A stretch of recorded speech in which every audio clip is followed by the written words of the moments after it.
The Pinnacle ship pulled into the dock as Kinvara looked on. Beside her, the two fiery hand warriors shivered, yet she felt no cold. After disembarking, she took note of her surroundings, looking at the new keep that was being built and the sheer amount of work that was going on. She quickly felt a sense of pride that his chosen had played a role in this.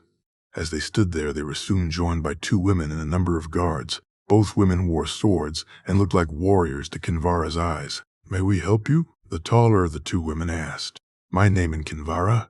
I've come with letters from Jon Snow," she said as both women looked to each other. "Letters for who?" the shorter woman asked. "One for Arya Stark and one for Lord Jorah Mormont," she said. And the women nodded. "I'm Lyra. This is Jory. My sister Arya should be back later. She and my mother, along with my other sisters, are hunting," Lyra said. "We'll take you to the bear den," Jory said with a chuckle. Kinvara nodded to her men, who seemed a bit worried at the idea of a bear den, both of them relaxing a little as they realized it was the name the Mormonts had given the new keep. Kinvara found herself smiling as she got the jape. Bears lived in dens, and so the new keep was given the only name it could be. She thought that perhaps she'd enjoy her time here with these women. They were brought into the keep itself, though small and only partly made from stone. It was an impressive thing to behold, especially as you could see the work that was still going on around it. There were guard towers, a small barracks, storehouses, and the keep itself. In time, this would be an imposing sight to see, for now, though it was a welcoming one, and she saw how much her guards appreciated the warmth once they were inside. Almost as much as they appreciated the warm stew they were given and the roaring fire that heated the room. Kinvara ate more than she usually did, finding her appetite had returned to her. Now she was on land once more. "How do you know Jon?" Lyra asked as Kinvara finished her meal. "I've only just met him, though I've known of him for all my life. The White Wolf," she said to Smiles. "Aye, a good lad, though I'm surprised he sent you here just to deliver letters," Jory asked. "This is only the beginning of my journey, Jory. From here I have much further to go," Kinvara said, though she would say no more. It was late when the others arrived at the keep, Kinvara looking to see an older woman and a woman who looked like a younger version of her, along with two young girls. Both girls were dressed alike and both were armed, carrying a sword and knife on their hips and carrying bows in their hands and a quiver of arrows on their back. Kinvara looked at the two of them, and it was only the gray eyes of one which really could tell they were not kin. Otherwise, they could have easily passed for sisters. "Lyra, Jory?" the older woman asked as she looked at Kinvara and her guards suspiciously. "Kinvara here has come with letters from Jon Snow mother, a letter for Jorah and one for Arya," Jory said. "For me, you have a letter from Jon for me?" the gray-eyed girl asked excitedly as she almost ran to her. "Arya Stark," the older woman said reproachfully. "Sorry, Lady Mage. I'll change first, my lady," Arya said, nodding to her. And Kinvara had to smile when the other girl sniggered as the two girls left the room. The older woman was Lady Mage, the head of the house from what Jon had told her of the ladies of Bear Island, and the younger one, obviously her daughter. They both walked over and took their seats, her other girls rushing to get them bowls of stew and mugs of ale. Kinvara sat while the women ate, and then Mage turned to her, her eyes focusing on her, and specifically the redness of her dress before she nodded and spoke. "You are from the same place as the other lady in red?" Mage asked. "Volantis, my lady. Melisandre and I serve the same god," she said, and saw the frown on the women's face. "We follow the old gods here, as does Jon Snow," Maggie said with a bit of annoyance. "That's true, my lady, but my god also wishes to see the White Wolf rise, to see our prince take his rightful place," she said, and the woman looked at her before seeming to accept her words. "You know who he truly is?" Mage asked. "I do. I have for some time. It was I who sent his protector. Sir Arthur spent time with us in Volantis, my lady. Arya doesn't know yet. I prefer to keep it that way. Jon will tell her when it's time, and it's Mage." Just Mage. Of course, Mage. I'll not say anything to Arya. I'm here to deliver a letter and to speak to Lord Jorah. Then we'll be on our way. You'll stay here tonight. I'll take you to my nephew on the morrow. I'll see a bath and chambers are made ready for you and we'll eat in a couple of hours. After changing and dressing, she walked to the hall and found it almost full, Jory waving her and her guards to come and join them. The high table was unlike any she'd ever seen. It was almost entirely women who sat there, and no sooner had she sat down at it than Arya asked her more about the letter.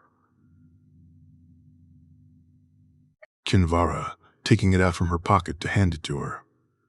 She found herself smiling as she watched the girl read it, as she wiped her eye and looked sheepishly around to see if anyone had seen her do so before she read it again. The conversation was interesting to say, the last, and Kinvara felt a little out of her element. She was a warrior of a much different kind than those in this room. Once the meal was over, she didn't stay up too long, enjoying her sleep and waking early the next morning to break her fast. Very soon afterward, they were on their way to the main keep. This one was made almost entirely out of stone, and she wondered if this was how the bear den would look when it was finished. Their party was made up of Mage, her daughters Alisan and Lyanna, Arya Stark, and some guards. After dismounting, they were quickly brought into a large hall, and a little while after that, Lord Jorah and his lady wife arrived to greet them. "Aunt, we did not expect you," Jorah said with a warm smile on his face. "Nor did I expect to be coming this day. Jorah, I bring a visitor who bears a letter from Jon Snow, Lady Kinvara of Volantis," Mace said, and Kinvara heard few hushed whispers. "My lady," Jorah said as she stepped forward. "Lord Jorah, Jon Snow sends his greetings and asks me to deliver this to you," she said as she handed him the letter. She waited as he read it over before he looked up from it to her, and then called a short, stocky man wearing a gray robe and a chain over, another much larger man soon joining them when he was bid. After a few moments of quiet discussion, both men hurried from the room, and Kinvara waited until Lord Jorah walked towards them. "Jon asked me to provide you with horses, warm furs, supplies, and some men for a journey, but won't tell me where you're going, only it's beyond the wall, my lady. While I respect the White Wolf and owe him a great debt, these men he asked me to send with you are my responsibility. I'd ask you where you intend to go." Jorah asked. "We travel far beyond the wall, my lord. I intend to meet with Mance Rhaegar the king beyond the wall," she said, and voices were quickly raised in the room. "Wildings, savages. Enough quiet, Aunt, Lady Kinvara. We should talk elsewhere," Jorah said, and he led them to a small room with a desk and 2 seats in front of it, Kinvara taking a seat as Maga stared at her as did Jorah. "Why would I wish to send my men beyond the wall? What reason does Jon have for this, my lady?" Jorah asked. She sighed, having hoped not to have this conversation, and she knew that they were not ready for it, so instead she told a white lie and hoped that it would be enough for now. "Beyond the wall, the wildings have begun to unite, my lord. The White Wolf has seen this in those glass candles of his. I am to try and see they don't rise for the wrong reasons, to ensure they don't seek to attack the wall, and instead look to different lands for their own," she said. "They'd never listen to you.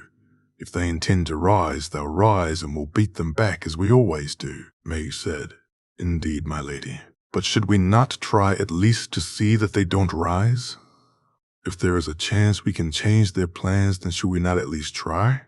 If they attack and you're forced to meet them head-on, then you'll lose many men. Would it not be better to try and save those lives, even at the risk of a few?" she said.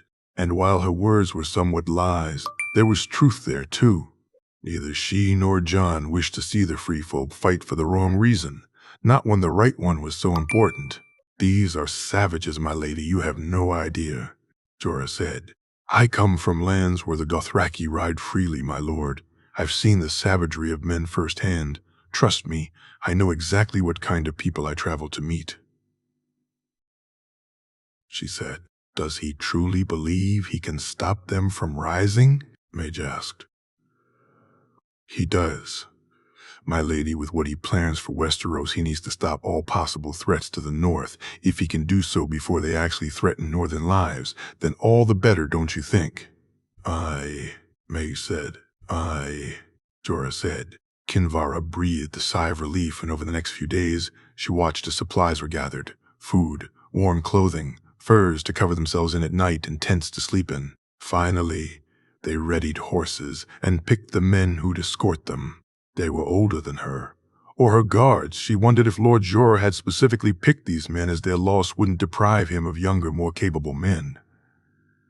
Something that Mage confirmed to her later, these men were expendable, though the women never said it in such a way. I wish you good fortune, Kinvara. May the White Wolf's words prove true, May said. I believe they will. I also believe you'll see him before I do, Mage. If so, would you give him this? She said, handing her a letter. Aye, Mage said. And that was it. No ceremony or overly exaggerated goodbye, and Kinvara found she liked that more. She took a last look at the island as she and the men took the longship that would take them to the Wall, her journey only just beginning. Essos 297 AC, Melisandre. She felt the warmth as soon as they entered the summer sea, looking out on the coastline as they passed by Dorne, and soon she could see the outline of Essos in the distance. When they passed Tyrosh, she smiled as she knew she was getting close, and each day she woke only made her excitement rise. Finally, she saw Myr and felt a sense of almost eager anticipation as she disembarked and readied for the journey ahead. Wearing the red robes of Rhaelor allowed for a certain freedom when you walked in Essos, be it the faithful or those who simply worried what may befall them. Should they attack one of his priests, your safety was almost guaranteed. That Melisandre headed straight to the Red Temple, that she was then given a guard to take her on to the company's base, only reinforcing her lack of fear. Though it was for appearance rather than for security, she traveled with these guards. She arrived at the company's barracks and immediately noticed the large men on the gate. She'd met some huge men in the west, and yet it was only her prince's northern guard who was of a size with these two. After stating her business and agreeing to leave her guards behind, she was led into the barracks itself and into a small room. How long she waited. She didn't know, but she knew they meant it as an insult to her god, and she bristled at that, though only for a moment as she remembered his. Chosen actually followed another god too. My name is Torhen Snow. This is Brandon and Artos Snow. What do you want, priestess? The large man said when he walked into the room accompanied by two others, his voice showing his displeasure at having her there. I've been sent by my... Your god is not welcome here, witch. Here the old gods rule, not R'hllor, Brandon Snow said dismissively. By my prince, she said. And the three men looked to each other before turning to look at her a little less angrily. Your prince? Torren asked. The prince that was promised. The White Wolf, the Winter Dragon. She said to gasps. What know you of the White Wolf? Artos asked. I know that the prince will bring the dawn and he has need of your help, she said, handing Torhen the letter. She watched as he read it and then handed it to the others, both of them reading it too before they handed it back to Torren. The room stayed silent for some time before Torren got up and walked to the door, speaking to someone outside quietly before he walked back in and took a seat again. Nodding to Brandon Snow beside him, she watched as the man got up and walked from the room, arriving back a few moments later with a tray carrying mugs of what she assumed was ale.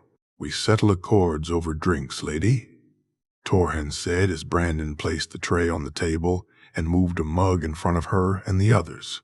Melisandre, she said, we settle accords over drinks.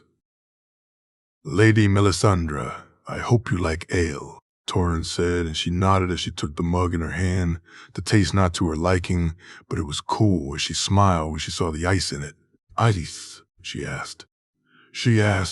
A gift from the White Wolf for a job well done, Brandon Snow said with a smirk. You have our help, Lady Melisandre. I'll organize an escort, though. We'll not go ourselves. Bring the princess here, and she will have our protection. But I cannot have the company ride not knowing where they head, not with what's coming." Torhin said, "I thank you, Torhin, as does my prince," she said, finishing her drink and standing up. "He's our prince too, my lady," Torrin Snow said as she left the room. She rode back to the Red Temple and awaited the escort as much as she awaited the signs from her lord too. What direction would she travel? Where the princess was, she had no idea. Only that she hoped that Raoul would show her in the fire. For 3 nights, though, she found no answers in the flames. Her escort would arrive on the morrow, and she still had no idea where they were supposed to go. Standing in front of the flames, she closed her eyes and pleaded with her god for a sign, for any sign, before she finally got one. The great forest was known to her, as was the city that stood in its shadow, and Melisandre thanked her god as she let the flames die down. She slept well that night, knowing that on the morrow they'd be traveling, and even more than that, knowing now to where she'd be going. The next morning she found a dozen men waiting for her. Most of them seemed just like Torhin and the other Snows she had met, though there was 1 or 2 Associates amongst the group too. A large, bald man in bright clothes, his chest bare and covered in scars, smiled at her as the leader made his way towards her. This man was definitely of northern stock, she thought, judging by his size and coloring, and though he didn't smile like the Associate, the greeting he gave was friendly enough. "I'm to escort you to the princess, Roderick Snow, my lady," the large man said. "Very good, we head for Qohor," she said, and the man said nothing, just nodded to the others who mounted up. Over the course of the ride, she got to know more about the men she rode with.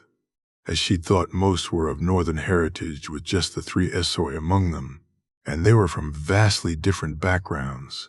There was a former Dothraki screamer named Larko, a Tyroshi who no longer wore his hair dyed like his countryman named Cariol, and the big bald man. He was, she found out, a former Miranese pit fighter named Strong Belwas, and it was he who seemed to almost gravitate towards her. The man was big and fierce and yet childlike, and as she listened to him tell the story of why he was with the company, she found herself enraptured. A slave forced to fight in the pits, sold to a master he never met in Pentos, and then being transported when they were attacked. Belwas had been the only survivor and had walked alone through the sands for days when men of the company came upon him. Tired, hungry, and having had no water for days, the large man still readied himself to fight for his life, something the men were impressed by. "Strong will help you find this princess, Melisandre," he said to her, smiling when she turned in for the night. "I have no doubt you will, my friend," she said, smiling back at the man as he smiled and seemed to sit and act her guard while she slept. They reached the forest of Qohor, and she found no sign that the princess was here. Moving on to the city, it was decided that they needed to split up, and since Strong Belwas wouldn't leave her side, he, along with one of the Northmen, followed her through the markets of the city. Somewhere along the way, they lost the Northman, and then she heard Strong's excited voice.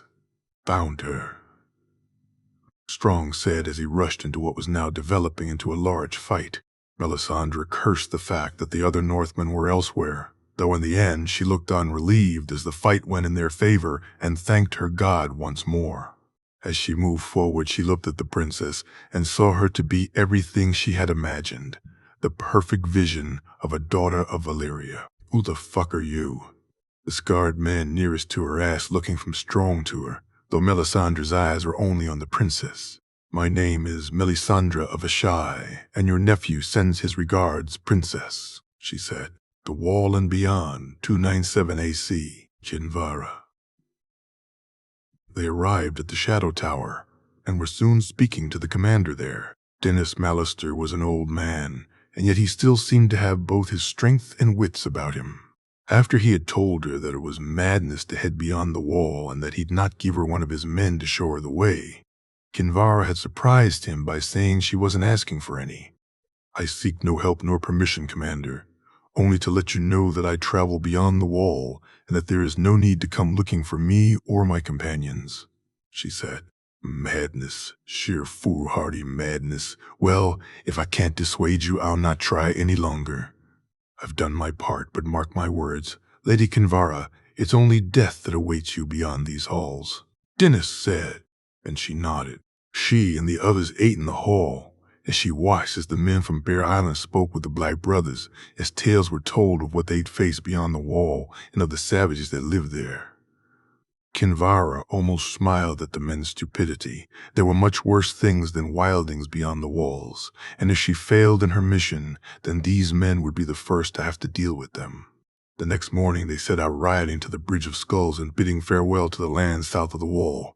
They camped that night and ate rabbits and hares which the man had caught quite easily, Kinvara wondering if her god was providing. When the fire wouldn't light, she heard the men from Bear Island grumble, and she smiled as she set it to flame easily. Her sleep was disturbed, though, when the attack came, Kinvara waking to find chaos around her. She watched on as men in furs fired arrows and used axes and spears. Around her men fought for their lives, and yet she felt no fear. R'hllor had not sent her here to die this day. By the time dawn broke, all but one of the men from Bear Island were dead.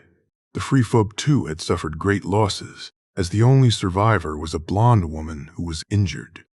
After tending to the man from Bear Island and realizing that she couldn't do anything for him, Kinvara helped the blonde, who looked at her suspiciously.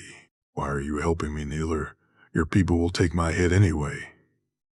The woman said. My people? She asked, confused. The crows, the woman said. Crows? She asked. Oh, forgive me, your Kneelership, the Night's Watch. The woman said with a snort. Do I look like a member of the Night's Watch to you? She asked with a smile on her face, watching as the woman seemed to realize the truth. The coughing from the man from Bear Island forced her to turn to him, and soon she heard the rattle in his throat as he passed. Calling for her own guards and glad they'd made it unharmed, she turned back to the blonde and undid her binds, the woman looking at her in surprise. We need to burn the bodies. It'll take all of us, Kinvara said, and the woman nodded, getting up and walking to one of the bodies in particular before kneeling down and then dragging it to the middle of the space they were in. That she didn't run from them was something that Kinvara found strange, and yet it seemed that she too wished to see the bodies burned before she left.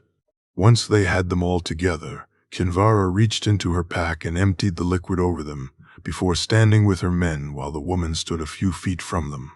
My lord, we give these bodies to your care. Keep them warm in your embrace and safe from the night, she said as she took one of the fiery hand spears and ignited the pyre with it. Eep, eep, eep, for the night is dark and full of terrors, the two guards said, and the woman turned to look at them. Who are you people? She asked when the heat from the fire forced her back a few steps.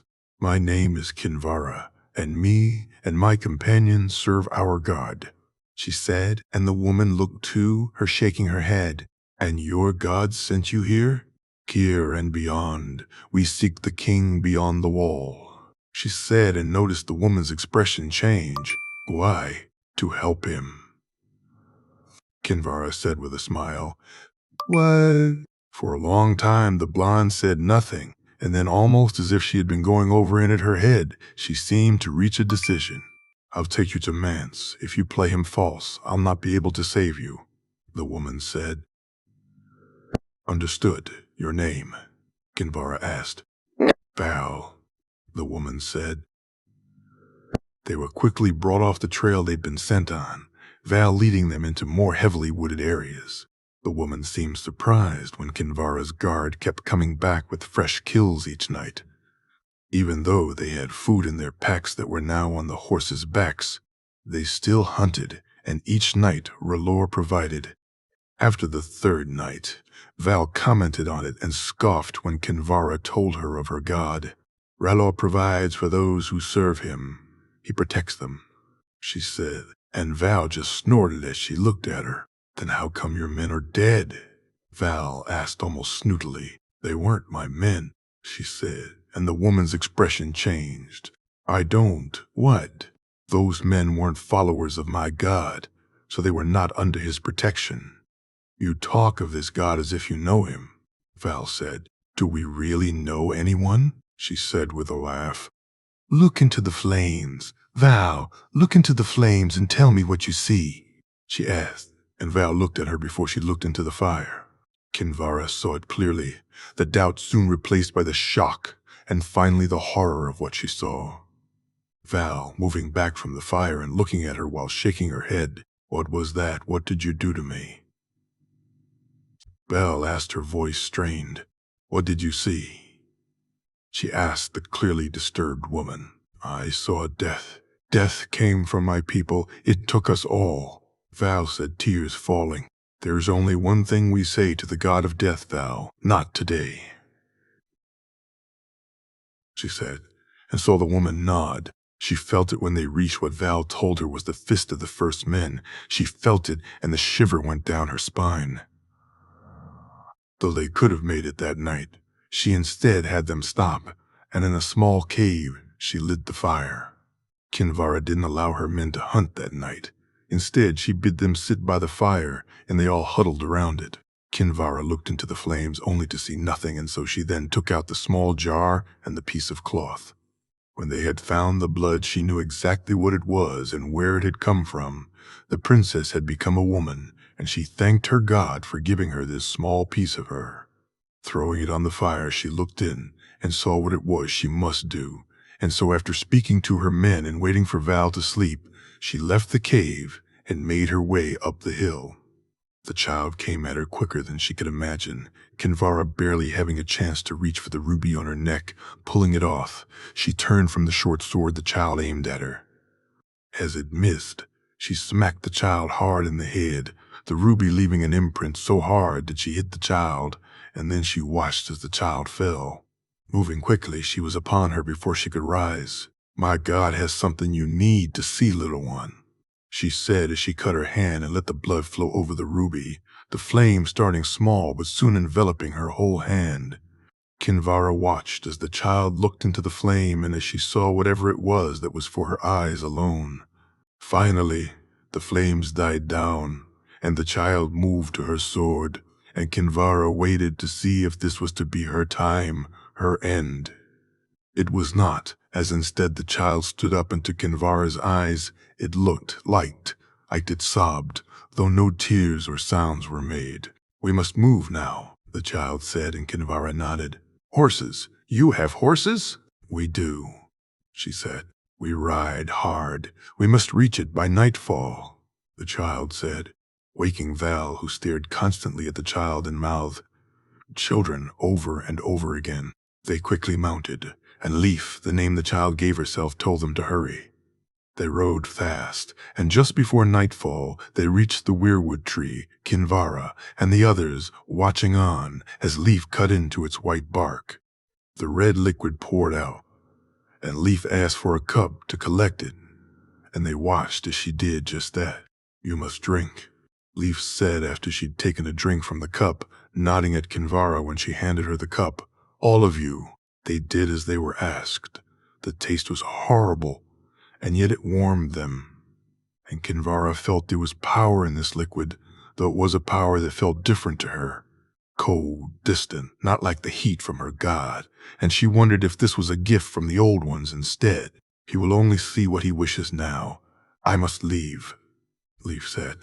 "No, come with us, my people. You're a child of the forest. You can help us," Val pleaded. "I must help my own people first. In time we'll meet again. But she's all the help you need for now," Leaf said, pointing to her before walking over to her and looking at her. "Tell my prince the children will wait for him," Leaf said, and then she looked to a horse, and Kinvara nodded, watching as the child mounted and was soon gone. They too mounted up, and soon they were on their way once more, heading north. And Kinvara felt hope that she was soon to meet a king. The Wall 297 AC takes place after Ned's wedding. Aemon, he, Marwyn, and Loamara had collected many more books and scrolls since his nephew sent them to help him. So when the chance had come to go to Winterfell for Jaehaerys, he had been more than happy to, only cursing the fact that he wouldn't be able to see the Great Keep for himself. The journey had been interesting and he'd felt like a young boy once more. It had been the first time he'd left the wall in over 20 years, and something that he had not expected to do, and he had thanked his nephew for giving him a reason to. A part of him had wished to berate Eddard Stark, to yell and scream at the man for raising his nephew as a bastard, but the bigger, larger part of himself could only be thankful to the man. He had saved a part of his family, and it was in no small part because of him that Aemon had been able to meet his kin, to find out he was not alone in this world. Spending time in Winterfell was different too.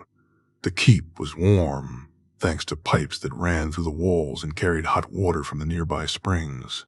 Maester Luwin kind of enough to both tell him how they worked and to take him to the springs themselves, something Aemon welcomed greatly. To feel such warmth once again was a boon to his old weary bones, and when not working or sleeping, Aemon took every opportunity to spend soaking in the waters of the hot pools. A memory far away now as he woke up in his cold rooms back at the wall. Still, he had work to do, and Luwin had both allowed him to take some of the books back so they could be added to the collection and had others transcribed for him. As he dressed, he tried not to think of the warm springs and how they'd almost made him feel a young man once more, how while laying in them he'd feel he could almost see again. Instead, he thought about the work he was doing and had done while there, Winterfell, a few moons ago. Aemon, this one here, it speaks of a horn lost beyond the wall, the horn of Joramun, how it has the ability to wake the sleepers and to make the wall tremble.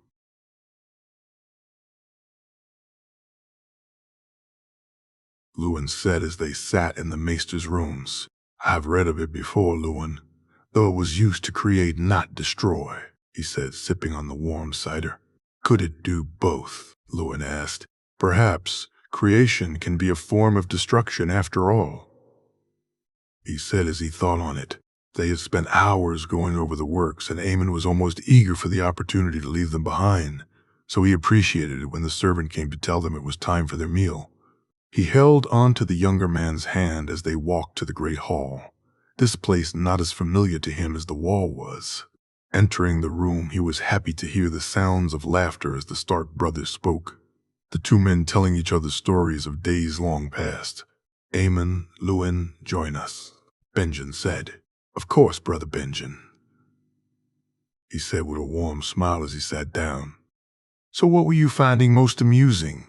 News from King's Landing. Aemon, it seems our nephew has won once again the melee and the joust, Eddard said, and Aemon found himself chuckling. That's not the best part, though, Benjen said so softly that Aemon had to lean in to hear. It seems Robert wished to make a spectacle of Viserys, to desecrate his body, only for the chance to be denied to him. Jaehaerys? They've taken the body from him. Aemon, it's in our nephew's hands now, Benjen said. Aemon felt the relief course through his veins. It had almost broken him to hear that another member of their family had fallen.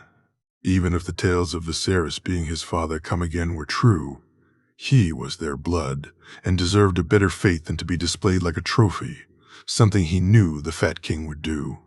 To learn that Jaehaerys had not allowed that to come to pass, then more than any tourney win, filled his heart with joy. Come, let's drink to our nephew, he said, and was handed a mug, which he swiftly drained of its contents. Waking the next morning, he knew it was nearly time to head back to the wall, and so asked for one last trip to Wintertown before he left, Sir Jeremy quickly obliging. He enjoyed walking around the town, listening to the children as they laughed and played.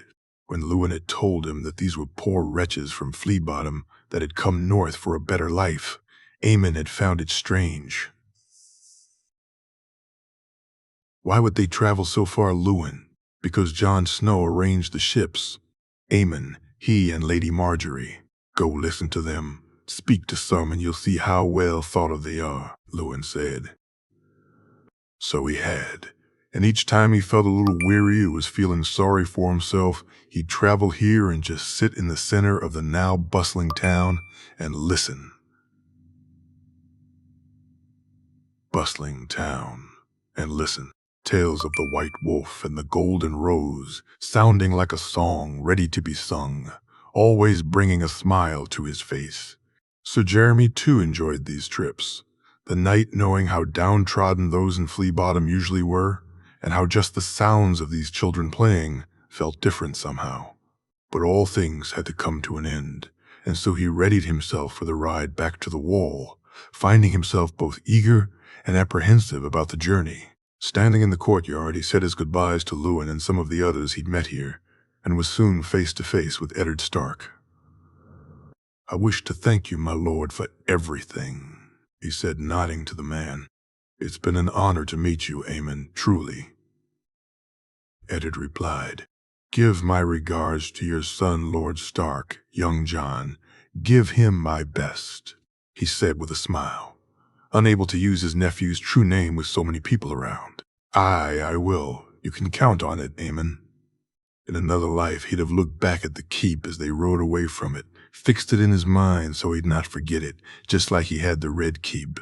Those days were long gone now, and even were he to wish it, it was something he was unable to do.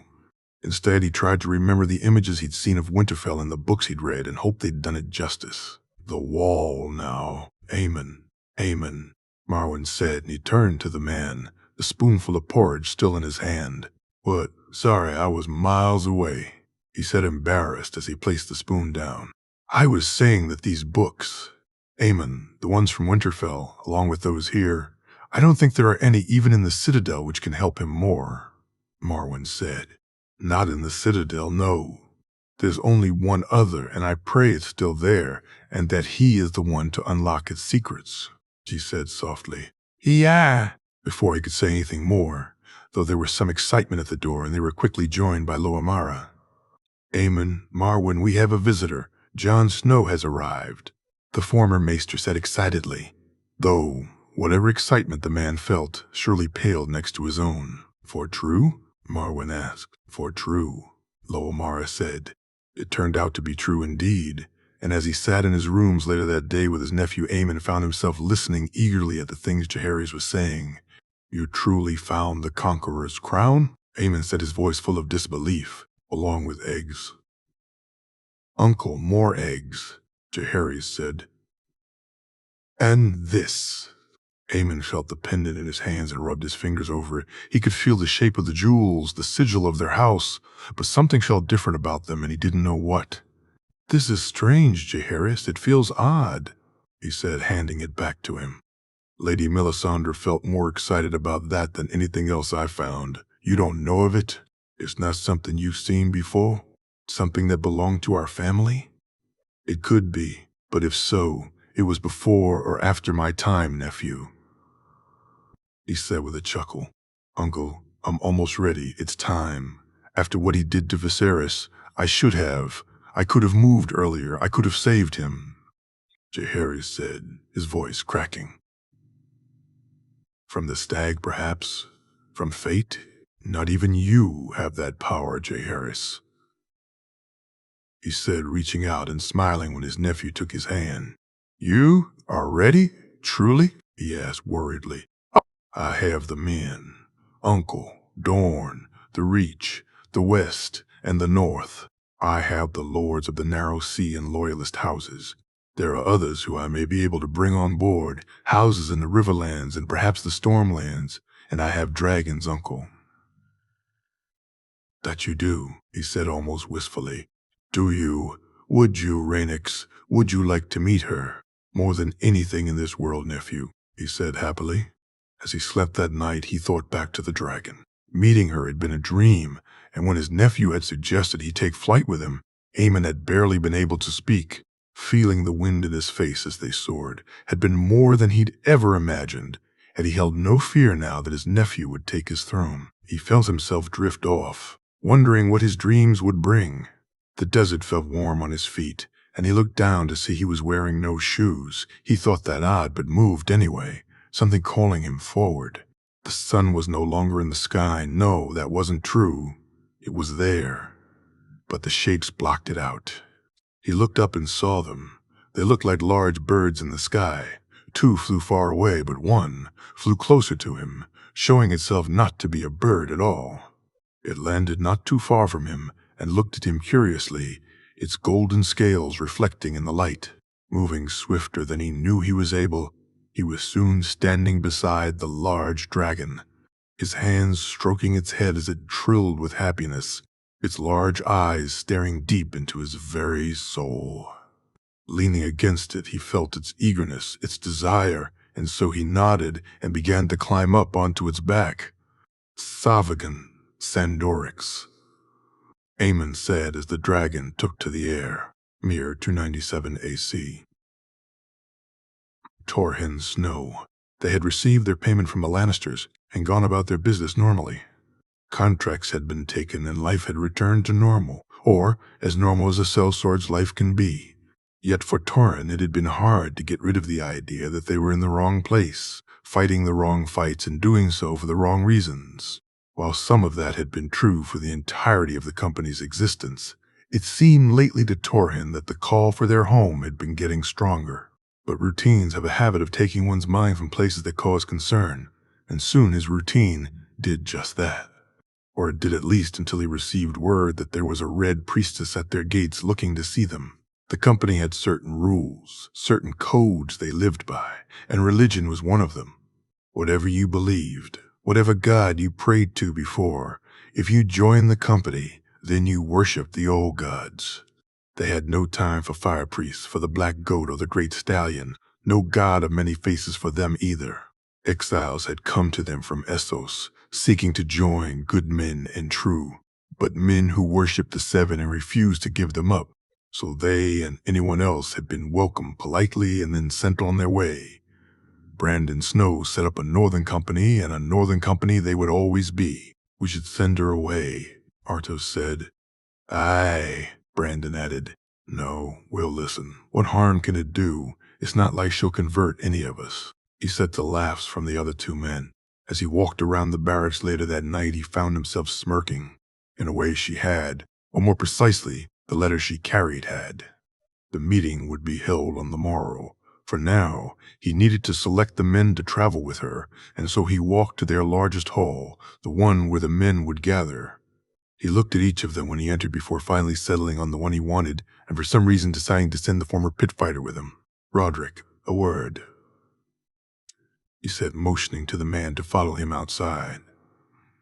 Torrhen, I have a mission for you, Roderick.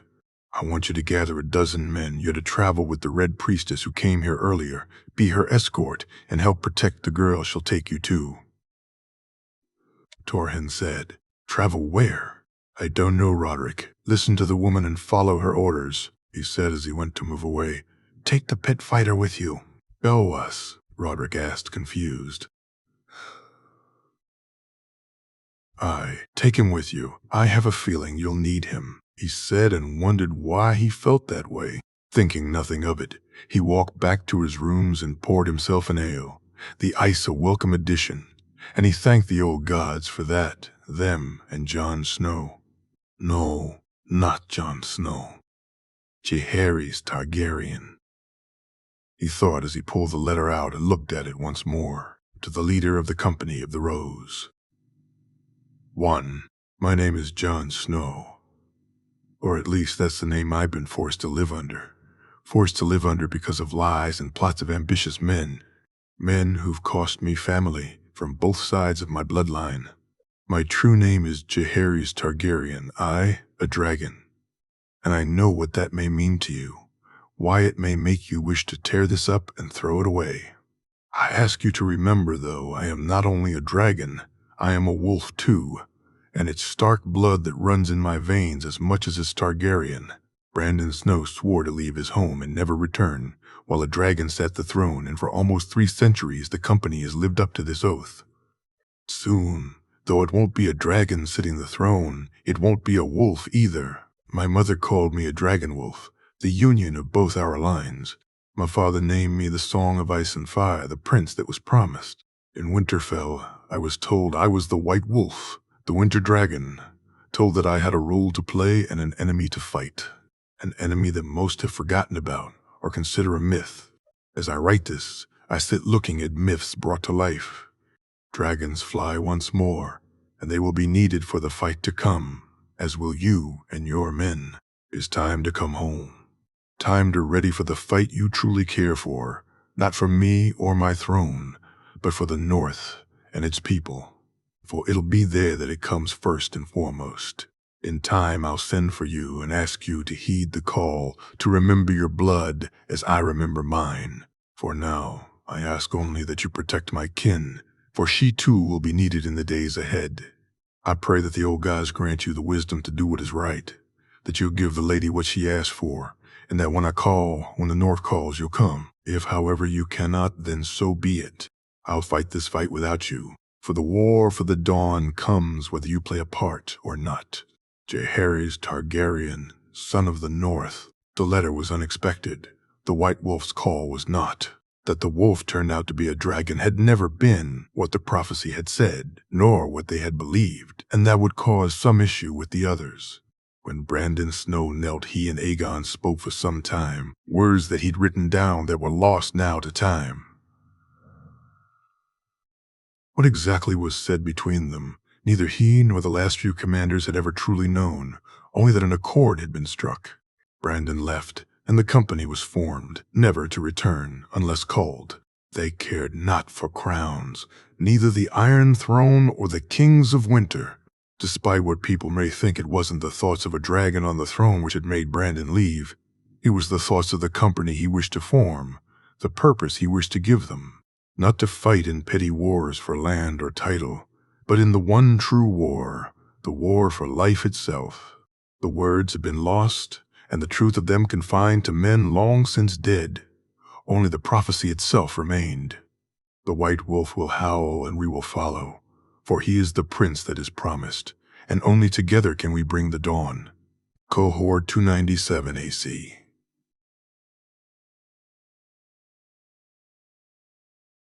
Journey. The woman was almost as strange as her companions, the way she kept looking at her, as if she was searching for something unnerved Dany, though it was the large, bald man who she herself found her attention on. Strong Belwas. He said his name was, and he and Sandor had basically saved her life. She'd played her part too, and seeing that Thelsor dead had, while not made up for the lives she'd lost today, at least seen them avenged, and for that she was grateful. Even more so, that she'd not brought Missy's brothers with her. The thoughts of having to go back and tell the girl that it had been them who'd lost their lives was too much to bear. The other men who'd arrived were soon introduced as members of the Company of the Rose, a company that Sandor said was more honorable than others in Essos. So she'd allowed them to take the bodies and gather their supplies and rode with them back to Shiera and the others. In her pocket she carried a letter supposedly from her nephew, one she more than anything wished to just tear open and read, and yet she would not, or perhaps more truly could not. She needed to ensure her people were safe, and that took precedence over her own wishes, for now at least. When she saw their small camp, she felt relieved to see everyone unharmed, though with the dragons nearby, she knew they were safe. "Grey Worm, we lost," she said as she dismounted, only for her aunt to almost brush past the unsullied leader, hugging her tightly and checking to make sure she unharmed. "This one will see them prepared," Grey Worm said, and she watched as he and a few others took the bodies and readied the pyres. Dany, you are unhurt?" Missy asked worriedly when Shiera let her go, and she grabbed the girl and held her tight, telling her over and over again that she was. "Who are these people?" Shiera asked, and she heard Sandor explain to her aunt who they were and what had happened. After some time, Shiera seemed to accept they were who they said they were, her aunt talking to Melisandre about their nephew at length. Dany, though, took a seat and nervously took out the letter, smiling when she saw the three-headed dragon seal on its front. She held it in her hands for some time, steadying herself before she began to read. "It's not gonna read its fucking self," Sandor said, and she, despite her nerves, began to chuckle. "I fucking know that," she said and looked to him, seeing him nod at her, his eyes looking more worried than full of the mirth she had expected. Closing her own, she opened it and looked down to see her nephew's words for herself, her first contact with family other than Shiera, and she hoped he was as Kinvara had said. "Daenerys, Dany, Nerys, Aunt, I know not what you prefer, and it pains me that I don't. Lady Kinvara said she heard your people call you Dany, and so I've tried to think of you that way, but I'll wait until I hear it from your own lips before I'll know it true. For me, I'd like you to call me Jay. I'd hope you would, though again I'd let you name me how you wish.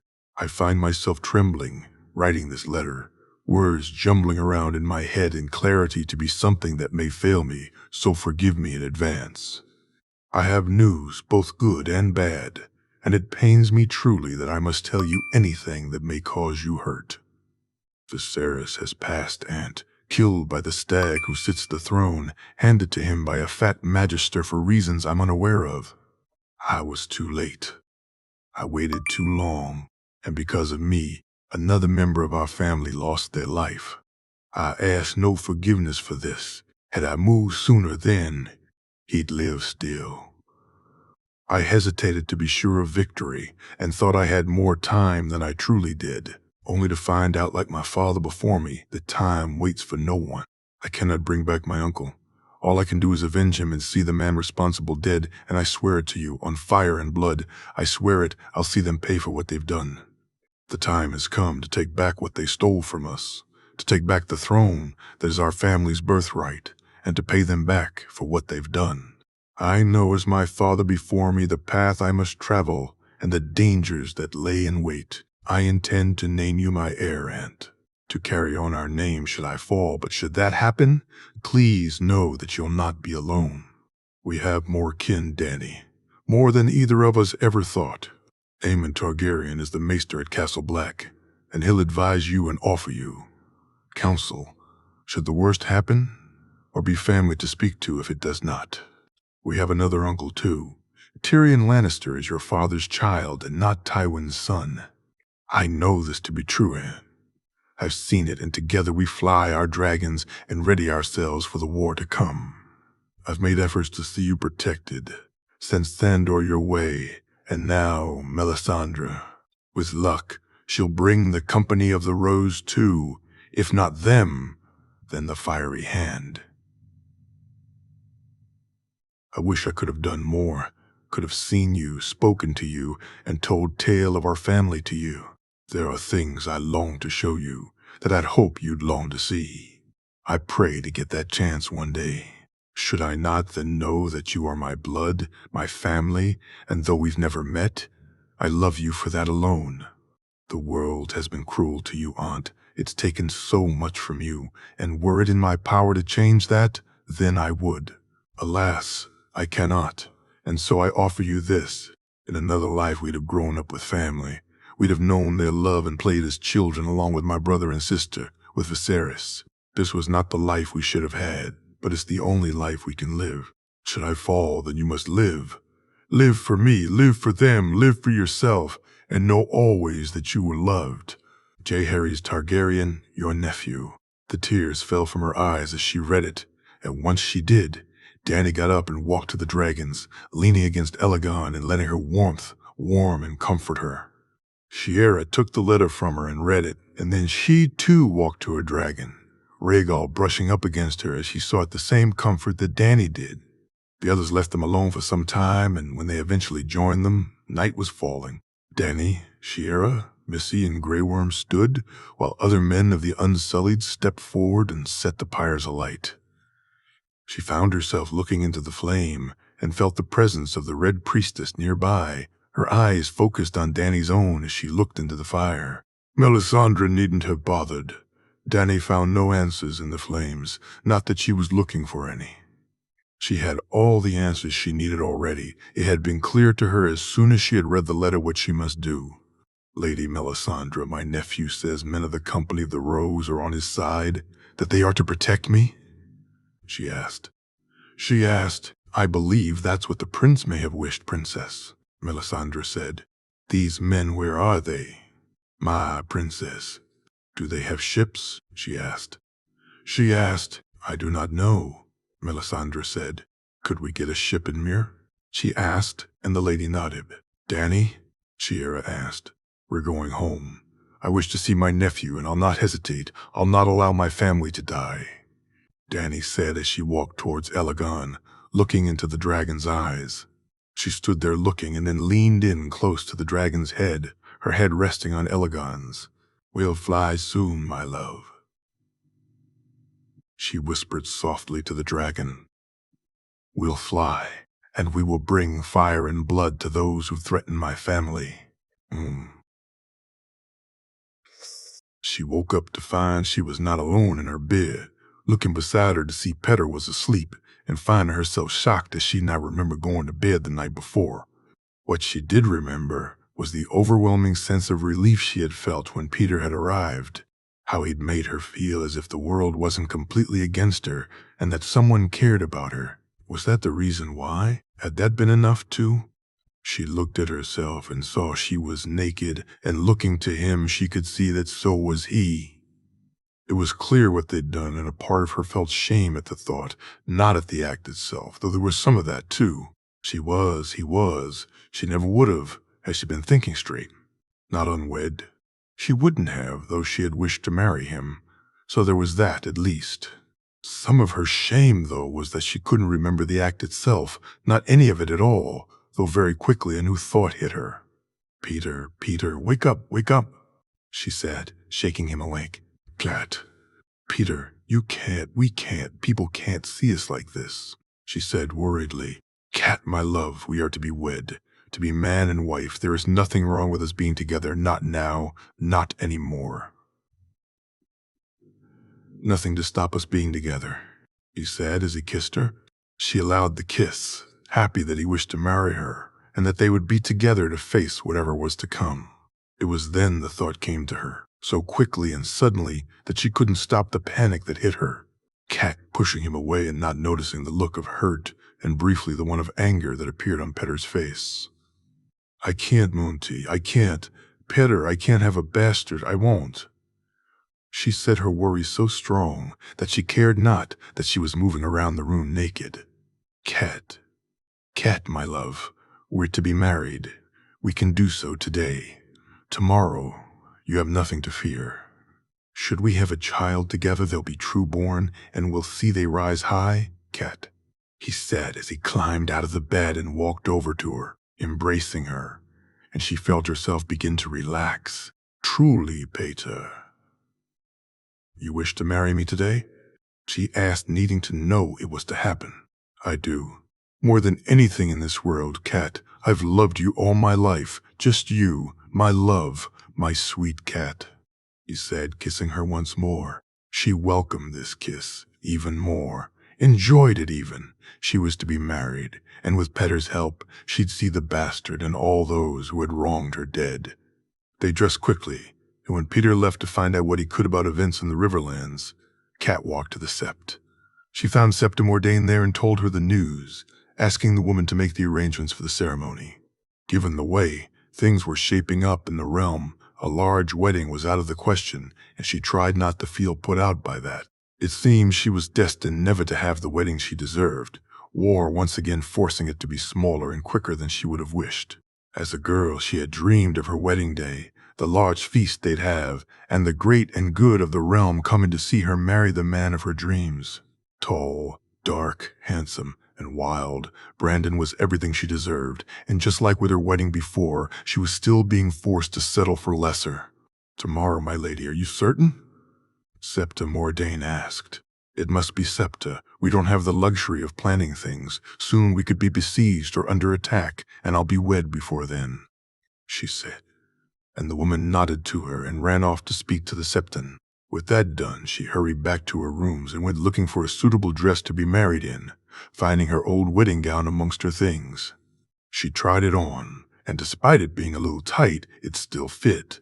Cat smiling at herself that even after 5 children, she'd kept her figure, unlike some women she knew.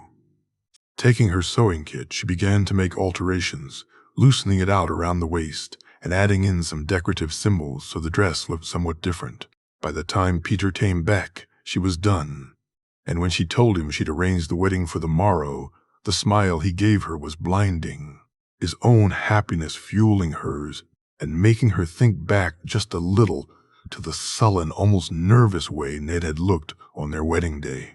She had been as reluctant as he was for the wedding that day, and it was nice to have a man actually look forward to marrying her, something Petter certainly was. Where exactly did Edmure go, Cat? Petter asked.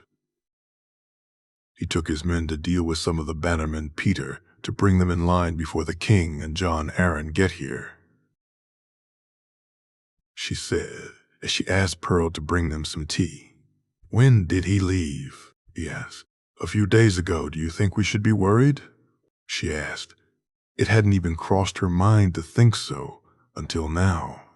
No, of course not. If he's only gone to deal with some of the bannermen, all should be... Well, perhaps he's met up with Lord John or with the king's own forces, and they'll be here presently. I was just... For you, I'd have hoped he'd be here to see us wed, he said, and she felt her heart sore that he was thinking of her feelings so much. I'd like him here too, Petter, but I fear we cannot wait to wed. I'd not like to do so under a siege or were we to be attacked, and I fear that no matter what, we'll not be able to stop the lions from at least coming to our door, she said fearfully. Peter got up from his seat and walked over to her, sitting beside her and taking her hands in his. They'll not be able to take Riverrun Cat. All we need to do is hold out until the king's army arrives, and then we'll see them fall, he said with a smile.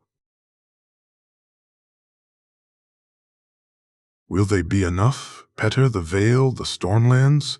Will they be enough? She asked, trying her best not to sound panicked. They will, Cat, he said, moving closer to her. We also have something that no one knows about.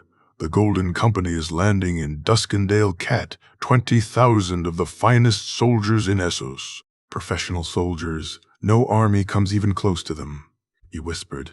Truly? She asked hopefully.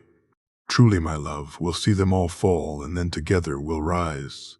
Cat, you and I will rise higher than any of them, he said, and she kissed him herself this time, so deeply and passionately that the knock on the door almost went unheard. She asked him to forgo a night in her bed that night, to allow them to have a true wedding night the next night, and she was happy he agreed to it. Sleep, though, was hard to come by, and she once again found that the dreams tormented her. Edmure was brought to the front of the keep, Cat looking down at him as the men held him, the knife to his throat, and the threats being made to her, to give up the keep or see her brother dead. Peter telling her that she could not, that she risked the lives of everyone inside, of her and him and of their child. She shook her head and told the men no, and then looked on in shock as Edmure was released, as he walked into the keep and surrendered it. Petter was dragged out kicking and screaming, the men being rough with him, and then it was her turn. She looked on in horror as first Edmure lost his head, then Petter, the man with the sword, not even having to turn and look at her for her to recognize the bastard's face.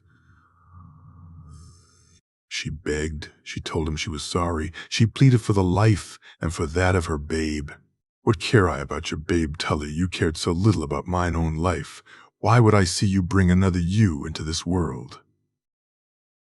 The tears fell and she felt him grab her hair, turning her head so she could see that Riverrun was in flames, her family's home burning away.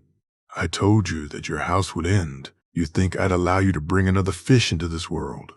The bastard said, and she was forced down to the block and saw the sword raised. She woke up sweating and terrified, and as she swallowed the water down, she realized that she'd slept a dreamless sleep the night before. With Petter in her bed, the dreams were kept away, and as she looked at the sun rise up, she welcomed it, knowing that after today she'd not need to sleep alone again. She broke her fast in her room and then called in her maids to ready her for the day ahead.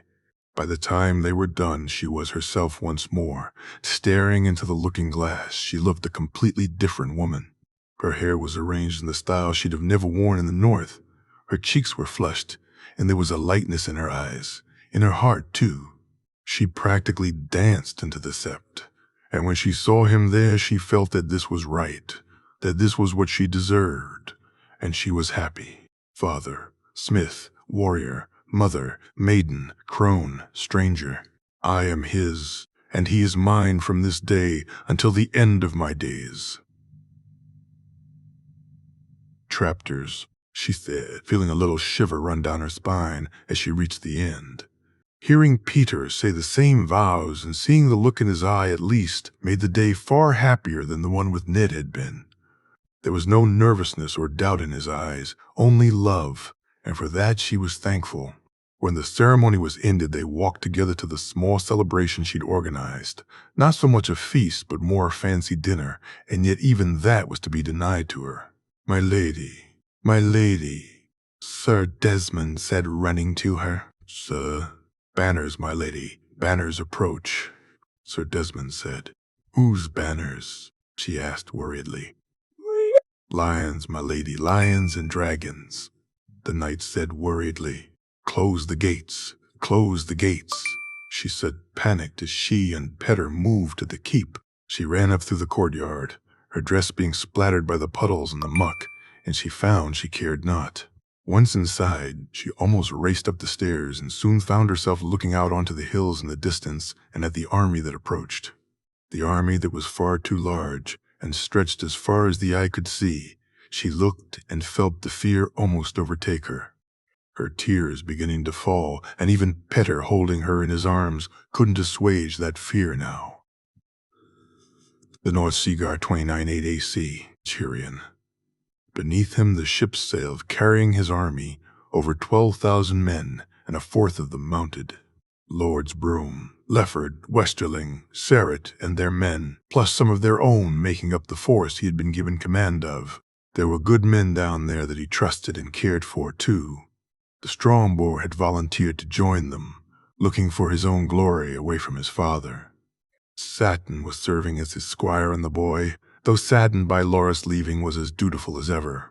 Sir Jorah had a new brother as Sir Richard Horp had arrived, and except the offered white cloak, Tyrion happier to see his niece than to gain a Kingsguard. But the man was loyal and worthy. 8 pinnacle ships carried the men, and it was a majestic sight to see the fleet in such a formation. Though this was truly only part of the fleet, and that sight was possibly slightly diminished in its majesty by the one above it. Lygaran flew over the ships, his dragon eager to face their enemies, and Tyrion feared what the dragon would do should anything happen to him. Though the chances of that on Dragonback were pretty slim. Dragon riders had fallen in the past, but mainly to other dragon riders. There was no Daemon to jump from Caraxes for him to face, and while the Martells had gotten lucky with Meraxes and Rhaenys, they had known of the dragons. The Crown did not. For Tyrion, the last few moons had been strange. He was a Targaryen, a dragon rider, uncle to a future king, and betrothed to a princess. It had taken a lot to get used to, and had his nephew not constantly reassured him that he was both his lines, then he may not have been able to. It had made him dig deeper into his Targaryen roots too, look more closely at the stories of the dragons of old and their riders, knowing now they were his kin. Tikon Lygaron. Land Lygaron, Tyrion said as they reached Banefort, the dragon landing a fair distance from the keep itself. Chikagon, ni Bradagon, Nakil Sagon go. Go eat, I'll be safe, he said to the dragon as he grabbed his own food and then watched as Lygaron took to the sky. In all his reading of dragons and dragon riders, of the tales of his kin, he'd never found out much about the bond between dragon and rider. It was actually through his nephew that he learned far more than any book, though Lygaron helped at times too. It was odd to hear a dragon in your head, and that it only happened occasionally with his dragon actually made him grateful, Jay saying that he had to listen to it constantly with Rhaenys. Though he found at times he'd have enjoyed that too, he thought, chuckling to himself as he ate the meat and bread. He was still laughing when Lygaron landed, the dragon disturbed about something, and Tyrion leaving his food on the ground to rush over to him. We must go, you must see, Lygaron said, his voice annoyed and angry. Where? He asked. North, the dragon said, grabbing his pack. Tyrion climbed back up the dragon's wing and strapped himself in the saddle, Lygaron waiting until he was secure before he took to the air. He had expected to see the ships below him once more, but Lygaron flew over the water heading north, and soon he saw where they were going and why. The Iron Islands was a place he'd never expected to see in his life, and was there another reason for seeing it now? He'd have wondered about that. The idea of seeing places he'd only just dreamed about had been something he'd thought of since his first dragon ride, and when he read the tales of other dragon riders, of how Alissan flew to the wall or how Rhaenys wished to cross the sunset sea, he had smiled at the thought of being like Visenya and landing in the Vale just to see their faces, or the idea of flying over the high tower and seeing it from Dragonback. Now, though he looked angrily at the scene below him and knew what he must do. Gelmor, Ligaron, Gelmor. North, Ligaron, north, Tyrion said as to look back at the ships and resisted the urge that Ligaron was feeling too. They'd burn them if need be, he thought. He found them just south of Moat Cailin, the northern army marching hard, and he wondered at first about landing the dragon so close. Deciding now wasn't the time for hiding and that it would be better to do this as quickly as possible. He flew over the front of the army and then landed a little distance in front of them, waiting until they came to him, and he didn't have to wait long. Lord Tyrion, he heard Sir Wylis say. Prince, actually, he said with a smirk, and Wylis looked from him to Ligaron. Forgive me, my prince. Sir Wylis said, and Tyrion looked to the others with him. Some he recognized, the Smallgen, Jory, and Lady Mage. Others he did not. I need to speak to Lord Stark. Is he with you? He asked. Aye. He rides behind us. Has something happened? The king?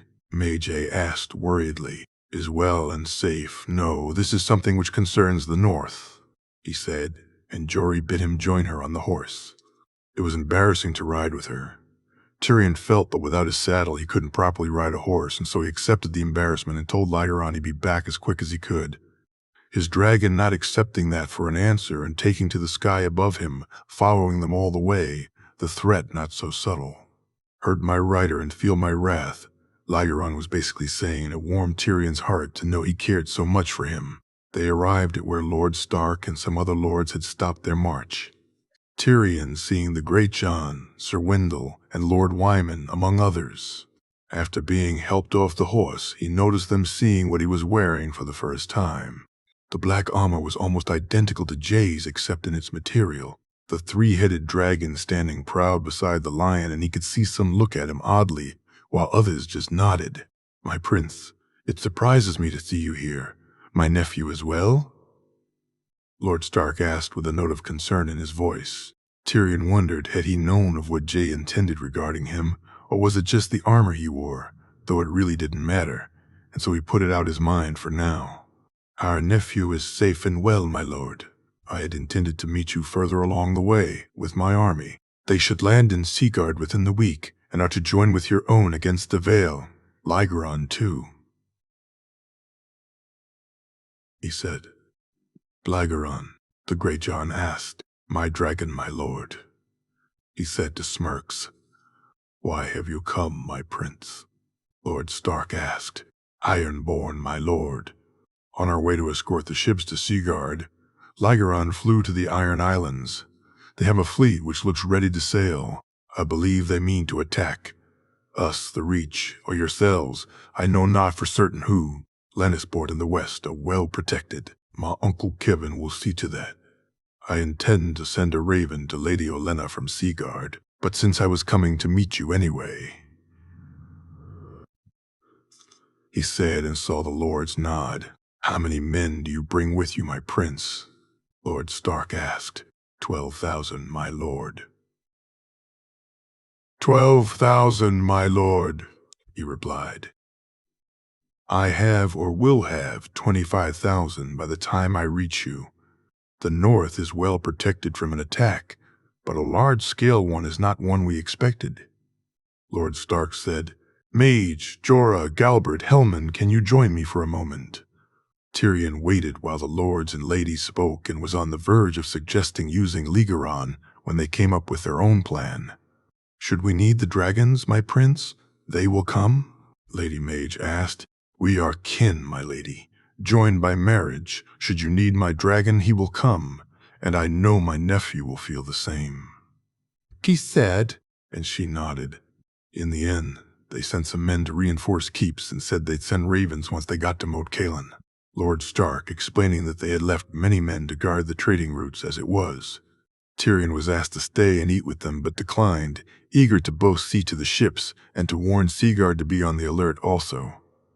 He wished to send his own ravens too, though after saying goodbye and walking to where Lygaron had now landed, he was joined by a young man and was soon laughing when he was in the air.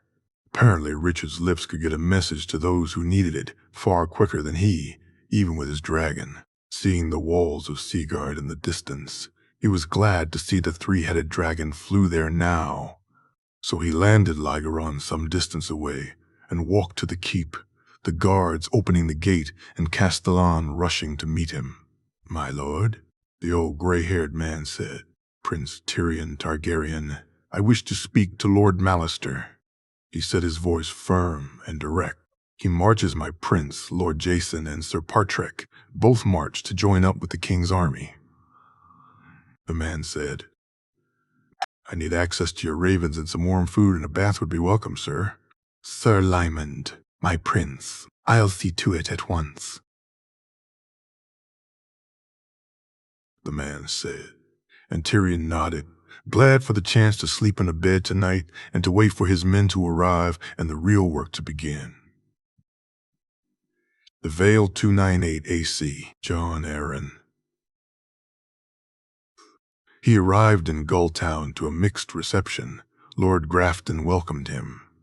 But even John could sense it was reluctant, and he was glad to accept guest rights. The house had risen for the dragons in the past, and though he'd not done so this time, he'd not risen for him either, telling him to his face they'd not fight for him.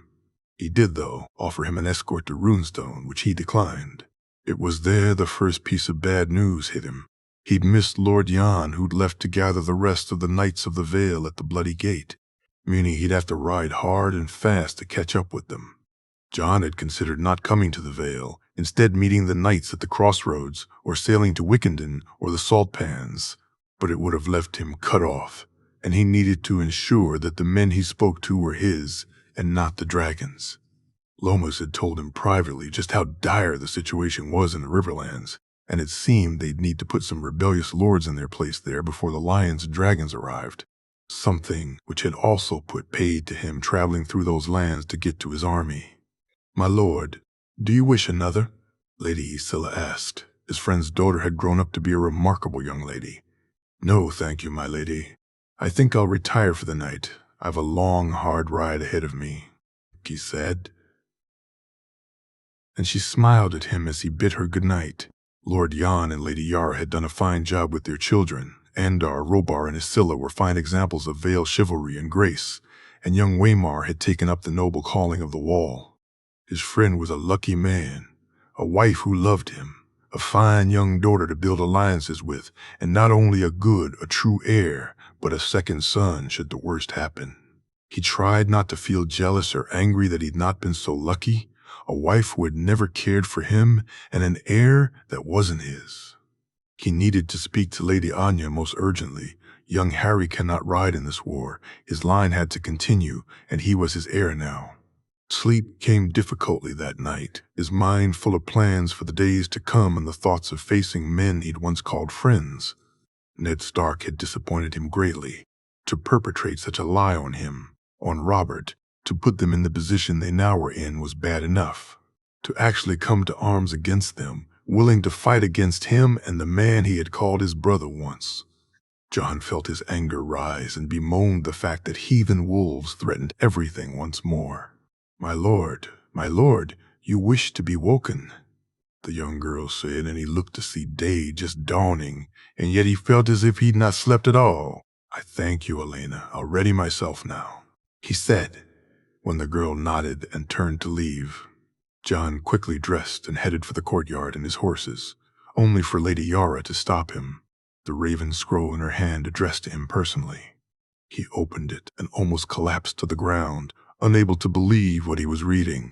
Thanking her, he declined breaking his fast, and instead they set off, the news he read only making his ride that much more important. Dorne had risen for the dragons, Stannis defeated and held prisoner, and Robert Stormland's army in disarray. That they'd not been completely defeated, and that they may actually move to join up with them was the only piece of comfort the news brought. But how had this happened, he wondered. Dorne? Surely not. They camped that night, and he tried to make sense of it. And the best he could figure it out was vengeance still being Dorne's motivation. He cursed at that. Tywin Lannister had put them in this situation, and while he'd welcomed the children's deaths, especially at them not being on his hands, Elia could have been used to placate Dorne. Now it was like all those things he'd assumed handled had instead just been biding their time. A hidden dragon, hungry lions, and Dornish snakes all coming to take what he had built. No, he'd not allow them. My lord, one of the men said, handing him the plate with the warm meat on it, Jon eating for strength and not out of any sense of hunger. The next week was some of the hardest riding he'd ever done, and by the time he saw the gates of the moon in the distance, he felt only fit for bed. Though seeing the lack of knights around it, he knew he'd not get much rest here tonight either.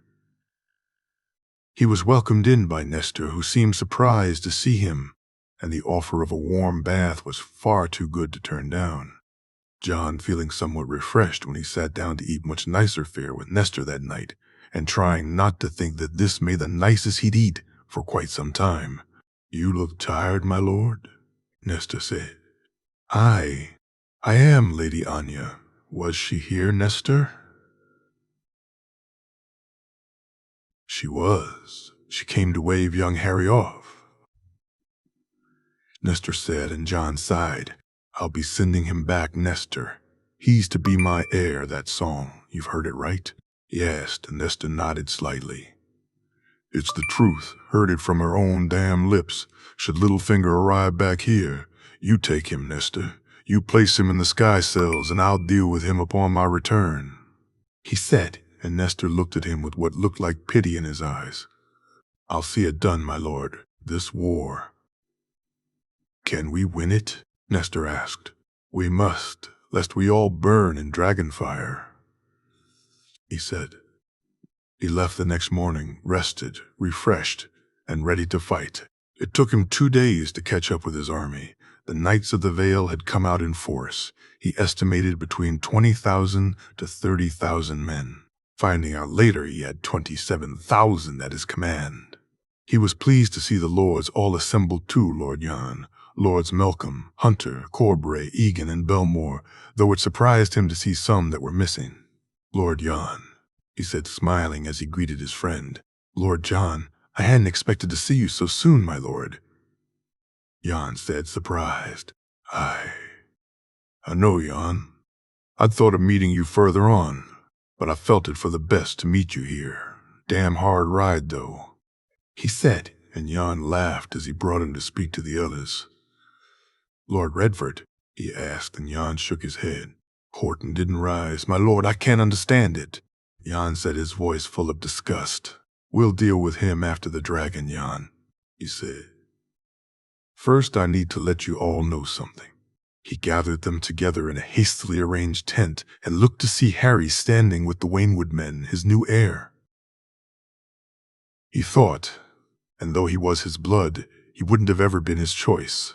But at least he's my blood, he thought as he looked at the boy, his blonde hair and blue eyes, evidence enough of that. "Firstly, some of you may have heard that damnable song."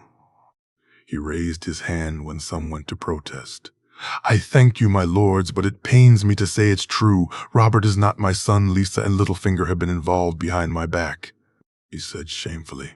"My lord, your heir," Lord Hunter said, "is standing in this very tent, Harold. Step forward, young man. My great-nephew, Sir Harold Harding, is hereby named officially as my heir. Nestor has the paperwork, and a copy has been sent to Lady Anya," he said. "I thank you, uncle. I shall endeavor to make you proud of me," Harry said, and Jon had to bite his tongue not to tell the boy that a good way to do that would be to stop fathering bastards. "I'm sure you will, nephew. For now, though I need you to ride back to Nestor, and to with him take control of the Eyrie, you cannot ride with us. I've already lost far too much blood. I cannot risk my line ending," he said, and Harry looked like arguing. "I cannot, Harold. Go, take some of Lady Anya's men, but go. For House Arryn you must."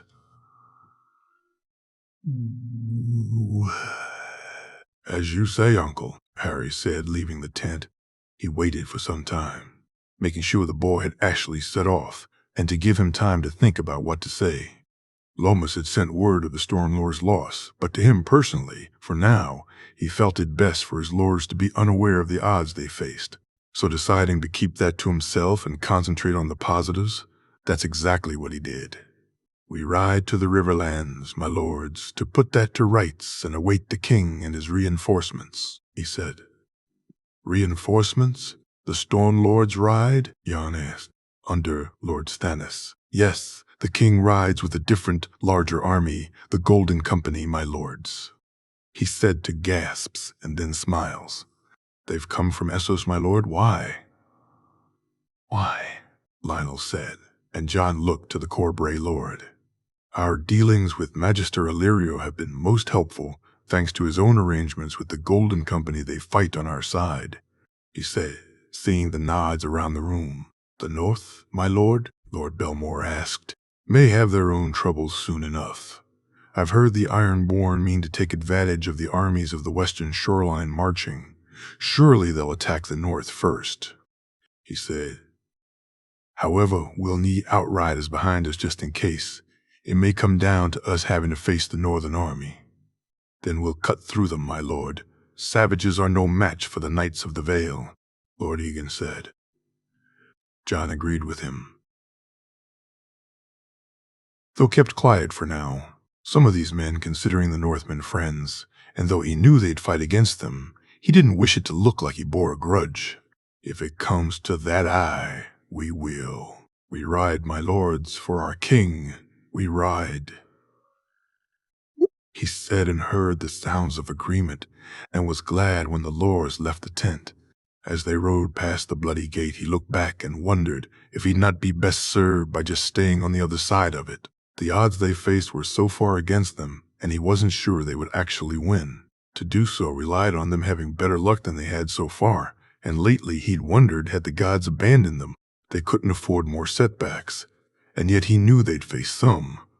But staying behind those gates wasn't truly an option either. The letter had made that clear. The dragon was coming for him. He had but one choice, face him or die. As they rode through, the doubts crept into his mind. Maybe the option wasn't truly one at all. Maybe no matter what, he was facing death either way. If so, then he had only one thing he could do, see that as many of those who had forced him here died too. Dragonstone 29/7/298 A.C. Jaehaerys Targaryen. Rhaenys wanted him to explore the island with her, to sleep out on the cliffs beside her, and Jay wanted to do it more than anything, though he knew he could not. Not yet. Instead, he looked at the map and began to ponder what to do about the Golden Company. That they were so close to the city didn't truly allow him to use Rhaenys, and should they march, then he knew that would be the best opportunity. But which way would they march? He looked to the map and saw the Trident and Harrenhal.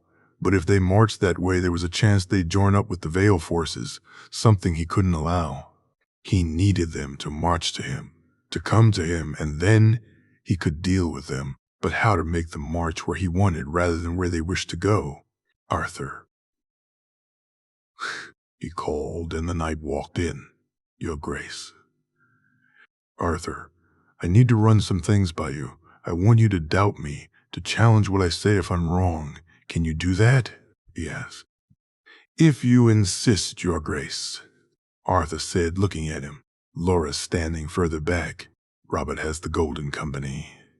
I can only think it's something to do with the Magister, as there's no way he'd have hired them himself, he said. I agree. So he's here. Seal guard, he said, pointing to Duskendale. If he marches, he'll march to here, he said, pointing to the crossroads. Joining up with the Knights of the Vale and then moving here. Key pointing to the Riverlands and Riverrun. No, Your Grace, he'll march here, Arthur said, pointing to the Stormlands. Arthur. If he hears you've attacked his homeland, he'll march there. If he loses the Stormlands, it's finished for him. He needs those men.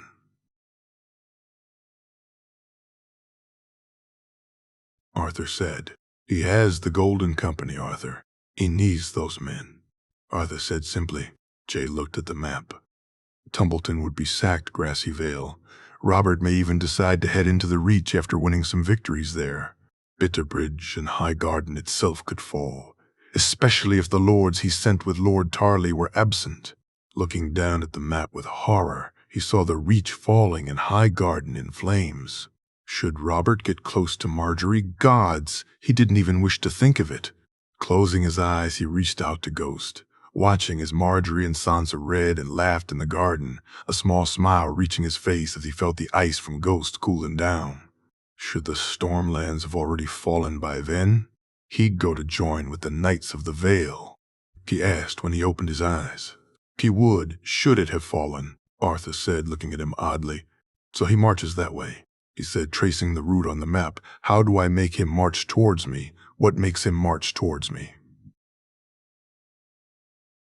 He asked and held his hand up. Me, I'm the key for him. You are your grace. Should Jaime march here, should it be known that I march with him, Robert will come at me, won't he?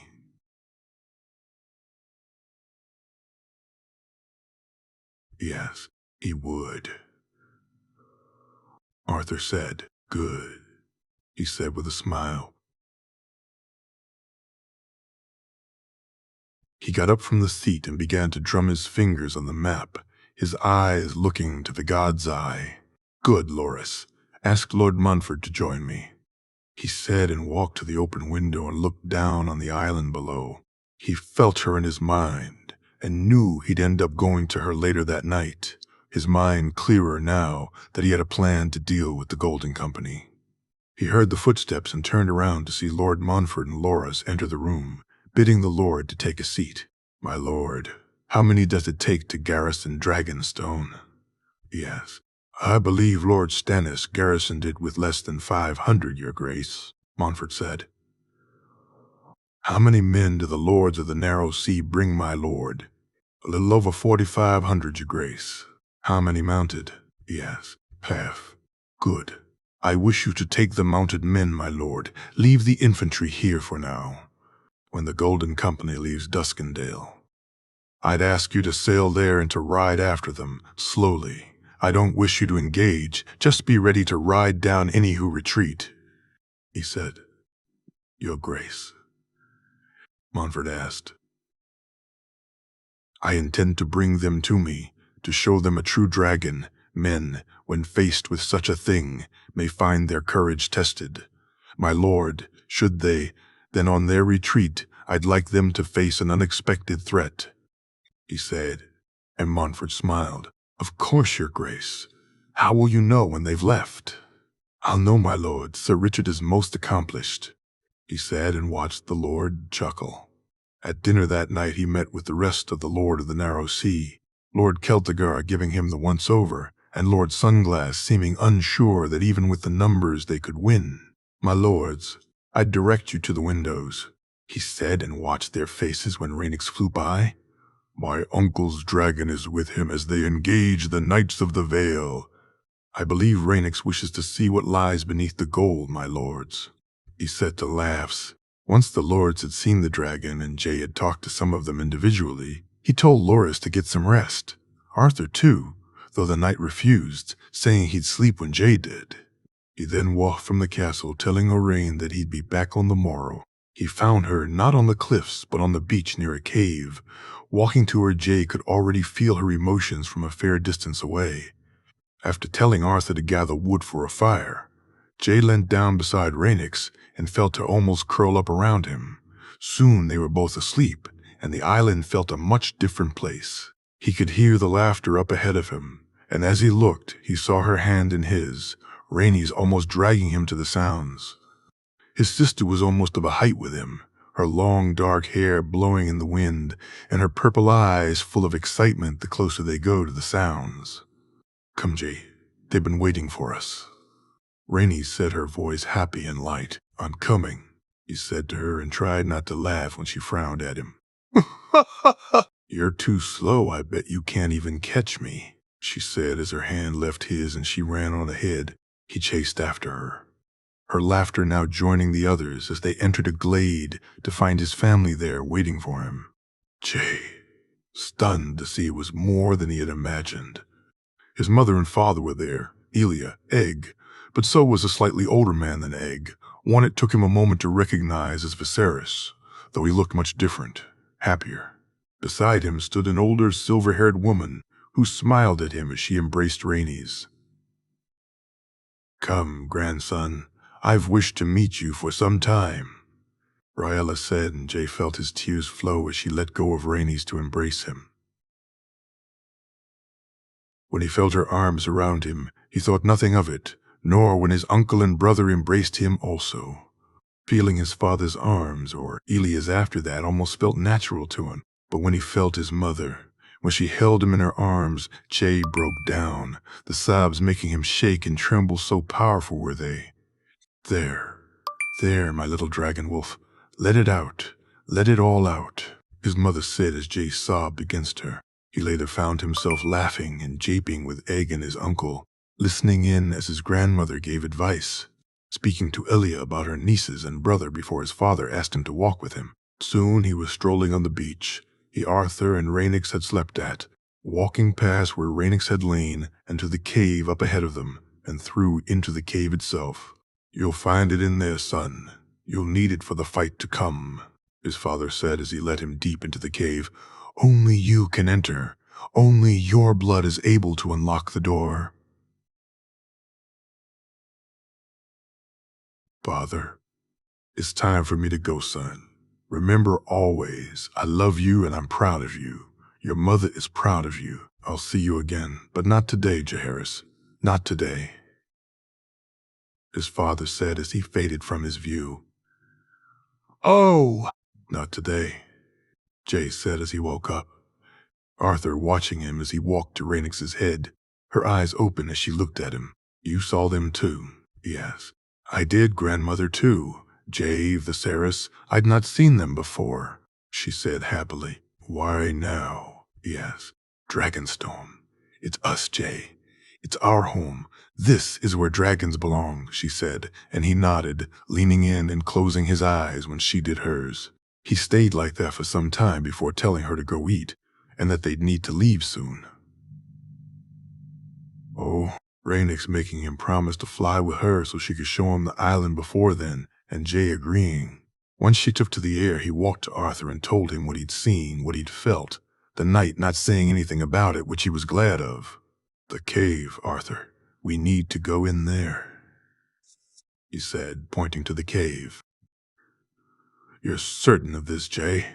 Arthur asked. I am." Together they walked in, and he saw Arthur look at him as he moved through the narrow passages, as if he'd been here before. They entered a large open space, and Jay looked around, seeing the shiny rock the cave was made of. Leaning closer, he touched it and knew what it was and how important it could be. "Dragon glass," he said. "Jay." "Obsidian, Arthur. A whole mountain of it," he said happily, and Arthur just nodded. They moved further in, the cave getting darker, and then he felt the heat, or to be more precise, Arthur did. Grabbing a piece of wood from the floor beneath him, Jay moved to the source of the heat. The burning rock from the Dragamon flowed thankfully through a cut passage. After lighting the wood, he held it up, and what he saw was amazing to him. The dragon glass sparkled. Black, red, green, more shades than he ever thought possible. And Arthur, too, seemed amazed. "I thought it only came in black," Arthur said. Me too," he replied. He saw the drawings then, too. Images of battles from a millennia ago. Blue eyes fighting against men, children, even giants. And they looked so much like the ones he'd seen in the cave in Winterfell that they had to have drawn by the same people. As he was about to move to look at them more closely, he saw the door, and all else paled in comparison to that. Jay almost running to it as he asked Arthur to hold the burning wood. His hand automatically went to his knife, and he had cut it and held it to the door before Arthur could say anything, not even hearing the knight's voice, as he felt the stone begin to give way. He watched from inside the room as Arthur tried and failed to enter, mouth he was all right to him when he couldn't hear the words he had tried to say, and moved further into the room, watching on as the torches on the wall began to light up. The room was full of chests which Jay opened. Some contained jewelry, some clothing, others had scrolls and books. But it was the one chest alone in the middle that he felt drawn to.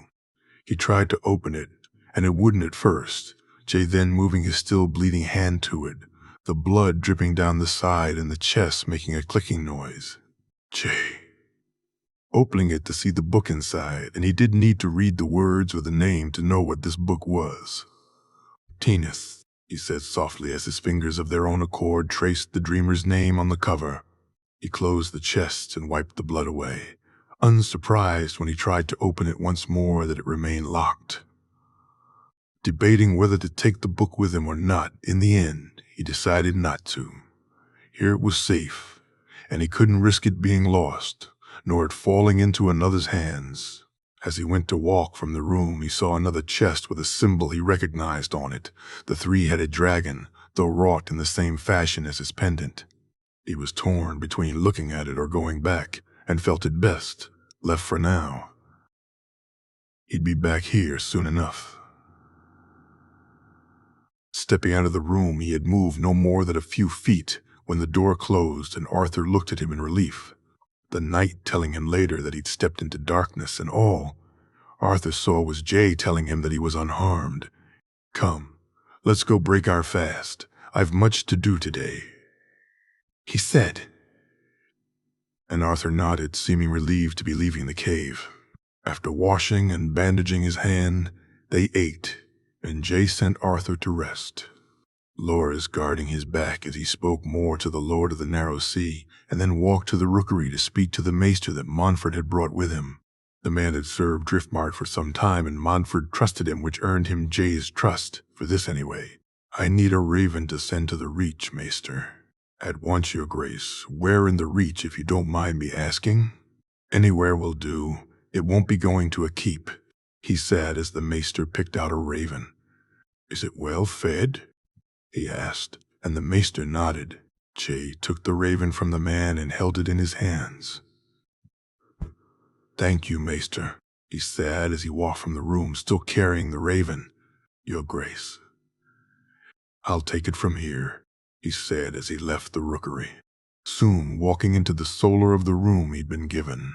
Sitting down at the table, he looked into the raven's eyes and then closed his own. He found the door, and the raven accepted him in with no hesitation. Soon the raven was standing on the desk, and Jay was feeding it small pieces of corn that he'd asked for. Jay then went looking for a different door, finding the eagle feeding near Summerhall. He brought it east and soon found Oberyn's army marching. Flying further east, he found the Stormlords. Grabbing a scroll, he wrote the message to Randall Tarley and attached it to the raven's leg, letting it fly free a few moments later. He waited an hour before he went, looking for the door again, the raven flying over the water and heading south. He'd check in on it from time to time and direct it to the Reach army himself. The orders he gave, he knew Randall would follow, and he turned his attention back to the Eagle in the Stormlands. For the next 2 days, he alternated, warging from Raven to Eagle, both of them eagerly accepting him when he did so. By the time Oberyn's forces reached Stannis', Jay felt his plan could work. The Eagle was his, as was the Raven, and he could enter either at will. The Raven now flying over the area where he expected Tarley's army to be, though he had underestimated the Lord, and he was actually some distance further ahead than he had thought. He was in the Raven when he felt the nudge on his shoulder which knocked him from it. "Your Grace, you must eat. You look pale," Arthur said, and he nodded, taking the plate when the servant brought it, and eating and drinking almost ravenously. "Thank you, Arthur," he said when he was done. Closing his eyes, he warged first back into the Raven and saw he'd found the army, Jay allowing the Raven to rest and eat before he sent him to Tarley himself. He then warged back into the Eagle to see that the two sides were lining up and that Oberyn had the high ground. Without leaving the Eagle, he asked the question and heard Arthur's voice answer, though the night sounded as if he was far off in the distance to him. "What happens if you charge uphill, Arthur?" "You lose, your Grace." He smiled as he saw them lined up, looking down with an eagle's eye. He sought out the commanders of Stannis' forces and found the one he needed. Leaving the eagle, he went looking for the doors and found enough of them, 3, 4, 5, 6, all of them welcoming him inside. He readied and gave them the command, the horse's own natural instincts to run free. Something he knew well from Winter. It took no more than a prod and they were off. From the horses to the eagle, he went and watched as the battle took place, seeing Oberyn beat a large man and Stannis being brought before him, and Jay smiled as he went looking for the raven. Later that night he spoke to Richard about the Golden Company, his master of whisperers, saying his lips would get close, and Jay telling him not to get too close. He told him what he wished him to do, the messages he wished sent, and asked him if he could see it done. Then he went to his bed and slept for almost 2 days straight, the power required, the loss of blood, tiredness, all of it combining to leave him exhausted. Lord Montfort, House Riker awaits you. The Golden Company have left, he said a few days later, and the Lord nodded, telling him they'd set sail immediately. Jay, Arthur, and Loras walked to the cliff and mounted up on Rhaenys. His sister was unhappy to leave, but glad they'd be ending this fight soon, so eager was she to come back and show Lygaron this place too. "We are done here, my king," Loras asked. "We are. It's time to go hunt a stag, Loras," he said as Rhaenys took to the sky. Casterly Rock, the Stony Sept, 29/7/29/8 AC. Jaime. It had taken him longer to march than his uncle, and in a way, he'd been glad of it. Seeing Myrcella arrive at the rock, safe and well, was a welcome sight. The girl was happy to be with her family and to see Tommen again. Jaime had wished to march then, once he knew she was safe. But Tommen he knew needed to be on this march, and though he'd see no fighting, he needed to see Robert pay, and to know he played a part would mean everything to him. The argument he'd had with Davin had been worth it, first telling him that he couldn't march with them, giving him the reasons why, and allowing him time to spend with his son and daughter. Then when he'd come to beg him not to allow Tommen to march with them, Jaime pointing out that it was what the boy wanted, needed, Davin not accepting and storming off. In the end, it had been Tommen and Myrcella who'd gotten him to agree. Davin giving the children what they wished for, and Myrcella showing a resilience beyond her years. It was his niece, too, who convinced Sir Richard Orp to don his white cloak in service to Jay also. The knight suggesting that he guard her back, and Myrcella telling him there was no need, that it would be for the best if he guarded the king, and that no one deserved the white cloak more than he. "You've proved it, sir. You're worthy of that cloak, and anything less would be an insult to you. I am not a princess anymore. Sir Richard, I thank you for always making me feel one," Myrcella said. "You are my princess. You've always been so, and you always shall," Sir Richard Horp said, and Myrcella hugged him to hide her tears. As hard as all that had been, though, nothing came close to having to say goodbye to his wife and daughter. Joanna was old enough to realize he was going away, and she wasn't happy about it. Daisy, too. Though she was more worried. His daughter, though, was growing, and each day the little babe he'd held in his arms was further away. She had learned to walk, to speak, the lessons she now took much harder, each turning her into a little girl and not a newborn babe. "Papa, don't go stay with me and Mama," Joanna said, her green eyes staring up at him. "I must, for Jon, for Jerian and Tyrion, but I'll be back before you know it, my little cub, I promise," he said, kissing her on the nose to try and get her to giggle, though she did not, for once. "Racing cruises on the moon and stars," she said, looking to him, "is this. On the moon and stars, on the sun too, I promise you, my little lioness, my baby bear, I swear it. I'll see you and Mama soon," he said, trying not to cry when she wrapped her arms around him, and smiling when as he kissed her nose once more, and this time she laughed. He walked from her room to his and his wife's, finding Daisy sitting on the bed. His wife's belly was beginning to show, and so he sat down beside her. "How did she take it?" she asked. "As well as can be expected, I She doesn't wish me to go, but I must. You know why? He asked. I know. I'd not stop you or ask you to stay. Were I not with child, I'd be marching off with you. She said, and he laughed. Though truth be told, he was relieved she was not coming with him. I know. Promise me you'll take no risks. Fight and fight well, Jamie. But promise me you'll take no risks. Don't do anything stupid. She said, no more than usual. He said with a laugh, Jamie. She said, her voice trembling. He looked at her and leaned forward, kissing her deeply. I swear it. I'll take no risks and leave my stupid at home where it belongs. I'll be back to see our babe born, my love, to see Joanna grow. Nothing, no one will stop me returning to you and our children. I swear it on the old gods and the new. He said, and she kissed him back. Come back to me, my love. That's all I ask. She said, looking into his eyes. I love you, Daisy Lannister. I love you too, Jamie Lannister. She said, the kisses longer now, as neither wished them to end though they must. And so he set off and began the march to the Golden Tooth, his lords eager for the fight to come, and Jamie eager for it to be done. 25,000 men he had under his command, 10,000 of that horse, and the march was slow. Blessed, each day only making him more and more nervous about the battles to come, and that he was not marching quickly enough to them. This sense of urgency only increased once he got to Ashmark, the letter waiting for him changing all of his plans and his route. Jamie opening it to find that his direction now was no longer the Golden Tooth, but it was to the Stony Sept. He was to march. Lord Hand. Somehow Robert has gained the allegiance of the Golden Company. Our king orders you to change. Tack, march to the Stony Sept, and he'll meet you there. Make haste, my lord, for your movements will affect theirs, and our king wishes that to be so. I've sent some friends your way. Forgive their piety, and accept their loyalty, my lord, for they too have a score to settle with the usurper.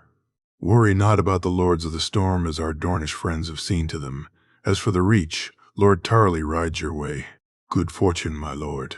Perhaps when next we meet, it'll be to see our king crowned. Richard. He informed the lords that night in the great hall in Ashmark. Lord Brax, Lord Banefort, Lord Marbrand, and Sir Barristan all having differing reactions. His lords looking forward to facing the Golden Company, seeing them as a worthier foe, while Barristan preached caution and told tale of the Blackfires and what it cost to put them down. He spoke to him after the others had left, the march to continue on the morrow.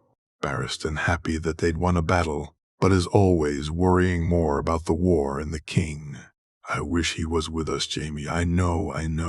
Arthur and Loras are with him, and he has a dragon. I know Dragonstone belongs to us once more, and yet I fear being apart from him. To not see him safe with mine own two eyes. Barristan said. As do I, Barristan. I believe, though, he'll be waiting for us at the Stony Sept, so I say we make haste as Sir Richard suggested. That way we'll put both our minds at ease. He said as Barristan nodded. I worry about the Golden Company, Jamie. They are men who fight for a living. They've been doing it for longer than even I. Our men are good. Your army is as well trained as any, and I'd match them against any army of Westeros. Barristan said, but not Essos. A different world, Jamie. Let's hope our king has a plan. He has a dragon. Barristan, that's his plan, he said. And Barristan smirked before nodding and leaving him alone with his thoughts. He wondered if he was right. If so, then why hadn't he already used the dragon? But as he lay down to sleep, he thought about it some more. A hammer needed an anvil to be fully effective, and so Jay needed an army to break the other on. Waking the next morning, they began their march, and marched more quickly. The anvil would be ready to be struck. After passing Hornvale and marching more miles than he cared to think of, his outriders brought them news when they were a day or so from the Stony Sept. Riders, my lord, bearing the dragon banner. One of Lord Damon's men said, the orange burning tree sticking out on his armor. Sir Walder, Sir Barristan, form up an escort. Let's ride and greet our new friends," he said, and the knights and their squires hurried off to do just that, Tommen standing beside him looking to him for something to do. "Go ready. Glory for me, nephew," he said, and the boy smiled as he ran off. They rode out to meet the men, and he heard Barristan gasp beside him, though it took him some time to figure out why. The men wore well-armed and armored, and briefly Jaime worried that this would be a perfect trap. Dacey's words ringing in his ear, and he looked to see they were outnumbered. "Sir Barristan, it's good to see you, old friend," the tall man at the lead of the group said. "You too, Sir Bonifer," Barristan replied, and Jaime instantly relaxed. This particular man, the last who'd ever spring a trap or play a mummer. He watched as the knight dismounted, and nodding to his men, they all did the same.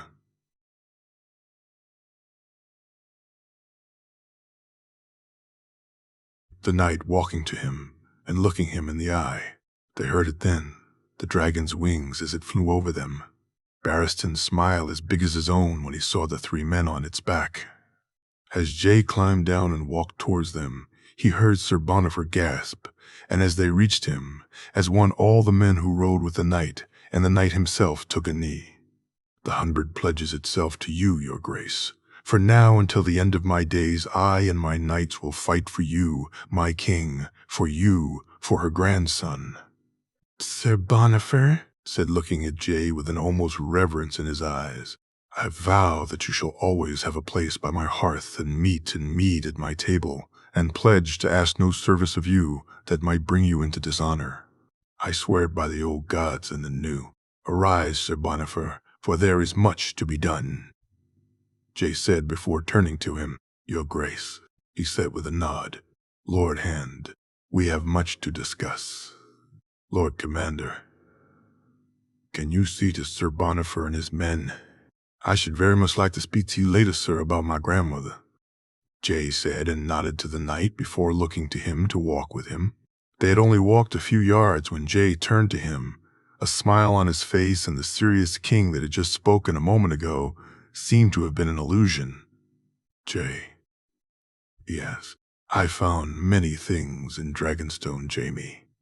I saw them, my family. I saw them again, all of them. I felt my mother's embrace," he said, smiling as he looked off into the distance before looking to him with a more serious expression. "We'll speak later, Jaime. We've work to do." Casterly Rock, 297, AC River Run, 298. AC, Jerian. It was a small ceremony, just him, Joy, Cregan and Ashara herself, the Septon saying the words, and Jerian for once in his life felt this was something he'd wished for. He had never thought he'd wish to marry, never imagined it, and now he wanted it more than anything else in this world. They'd have a true wedding when he came back, a proper celebration at Castamere. This was for them, for Joy and Cregan, and for him and Ashara. They made love to each other that night, and it was different. To him, it was much different, and yet to Ashara, he felt she didn't feel the same way as he did, as if she felt saddened somewhat. Something. It took her some time to explain to him, and when she did, he almost kicked himself for not understanding it earlier. When Brandon and I were married, we knew, both of us, that we'd never be man and wife, that our time was short and soon to come to an end, less than a day later. "I'm sorry, my love, I didn't think," he said, holding her tight. "Promise me that you'll come back to me, that you'll bring Cregan back to me," she said. "I will promise Joy I'll return. I make you the same promise. I'll return to you, my love. We'll have a full and happy life together. We deserve it," he said, kissing her. "We do." "What?" she said, kissing him back. He watched as Joy said her goodbyes to Cregan, as Ashara did too, as John spoke to his cousin before coming over to speak to him, telling him to take no chances and to listen to the damn birds, which made him chuckle. "Keep dusk close at all times. Garion, you and Cregan, watch him. Watch him. The wolves know better than we do. If his heckles are raised for any reason, then pay attention, Jon said. I will. You be careful, Jon. I have a dragon, a wolf, and a Kingsguard. You be careful, Geryon. Joy needs her father, Jon said, and Geryon nodded. He had said his goodbyes to Ashara the night before, and to his family. Now he walked over to do so to his daughter, glad to see that Jon stood close by. I'll be back soon, Princess. Then we can travel to Castamere. You can bring your friends too. Ashara doesn't need to hide any longer, he said, smiling. Oh, you promise? She asked, trying to be brave. Soon, Princess, he said, hugging her and kissing her cheek. He hugged Ashara and watched as Jon walked over to speak to Joy, Jaehaerys Targaryen. He may be, but to him, he would always be Jon, the boy who made his daughter smile, Geryon looking to see him do just that now. Their march would be long, and they had to be quick. Once they joined up with those in the Riverlands that had declared for Jon, they'd be a very sizable army. Geryon had 15,000 men under his command. He expected close to 10,000 to join him in the Riverlands. The Tullys were finally to get what they deserved. They made good time, reaching the Golden Tooth days earlier than he had expected, Geryon finding ravens and letters waiting for him. House Mooten, Mallister, Blackwood and Bracken, House Went and House Derry all declaring for Jon. Days later, they marched down the river road. He began to be joined by some of them, outriders first, and by the time he'd entered Tullylands, he could see the full forces arriving. He'd been conservative in his estimate, and it ended up being close to 12,000 men that swelled his army. Geryon happy to see Lord Jason and Sir Patrick Mallister, to see Lord Raymond and Lord Mooten's eldest son Miles, a boy of no more than 6 and 10 who led his father's forces. Seeing Jonos Bracken and Tytos Blackwood riding together was a sight he'd never have expected, seeing them laughing even more so. Though later, as they set up their siege around Riverrun and tightened the noose, he found out the reason why. On the damn privy. Apparently he'd been constipated for days. We soon fixed that. Tytos said, laughing. Gods, what I'd have given to see it. Edmure running looking for his horse while his breeches kept sliding down. The man had run so fast that he never even got to tie them back up, Jonos said, and Geryon too would have loved to see that.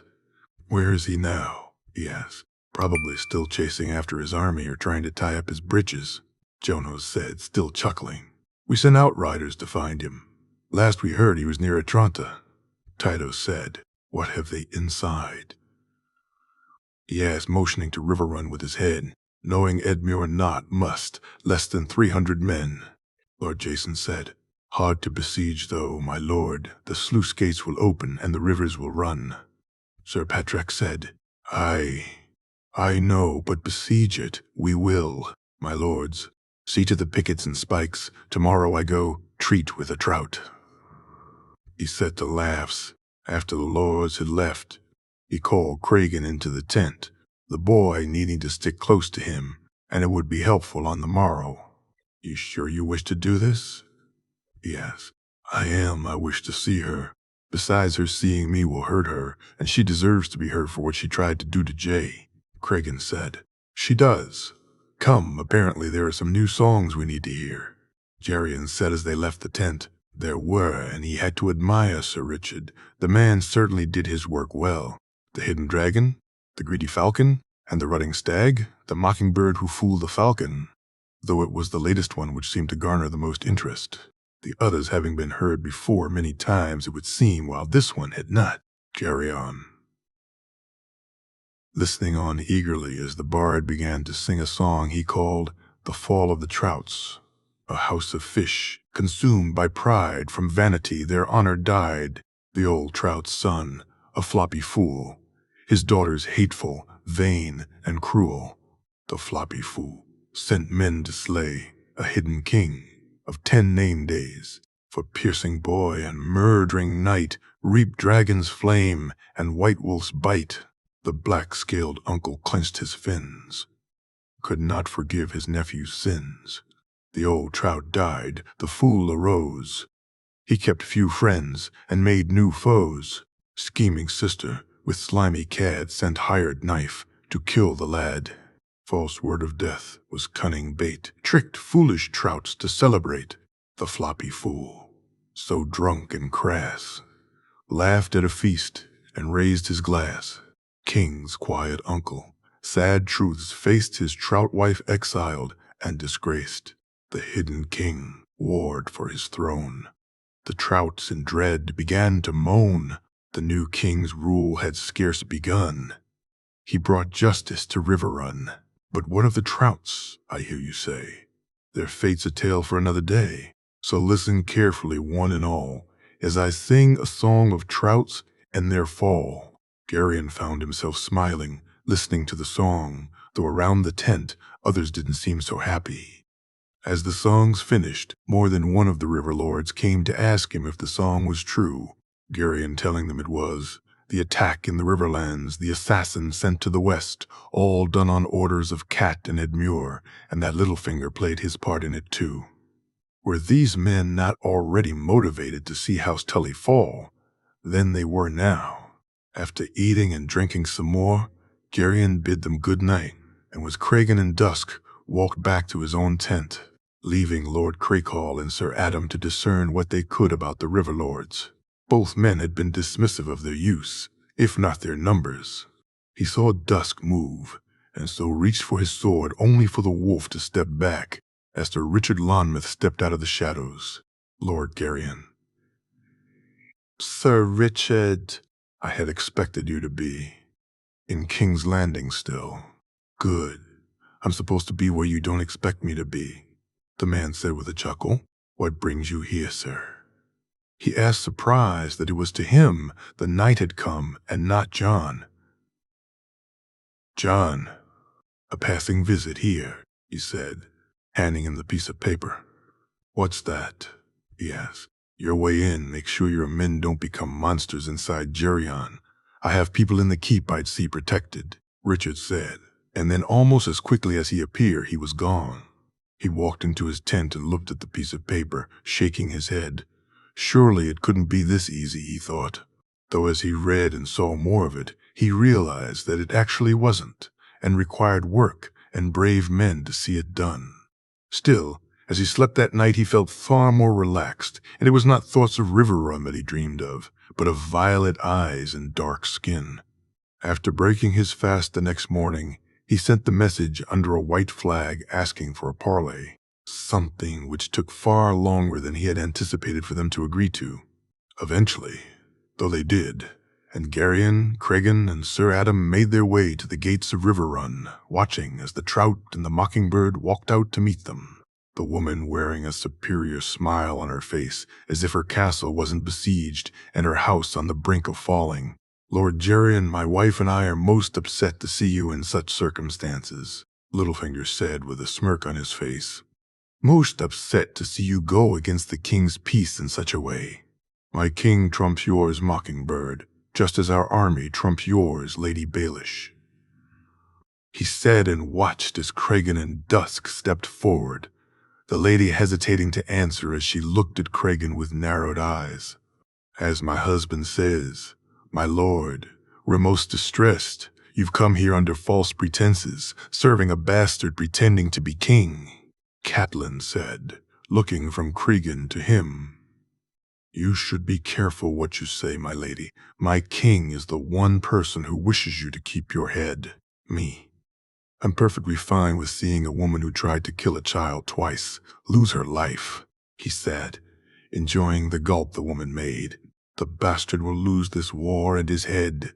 Catelyn said angrily, I doubt that very much. But I've come not to insult you, Lady Baelish. You do enough damage to your name and reputation with your actions in the company you keep. There's no need for me to say more than that. I've come here to offer you my king's terms, which are, Littlefinger said, House Tully is to be stripped of all lands and titles, Lord Baelish. Lord Edmure will lose their heads for their parts in trying to kill the king. For the love he bears for his brothers and sisters, Lady Catelyn may choose between the Faith and the Silent Sisters, and her son Brandon will take over as Lord of Riverrun. Carian said, and saw Cregan smile from the corner of his eye, something Lady Catelyn did too. "We reject these terms, my lord. We," Littlefinger said. "Who is that boy?"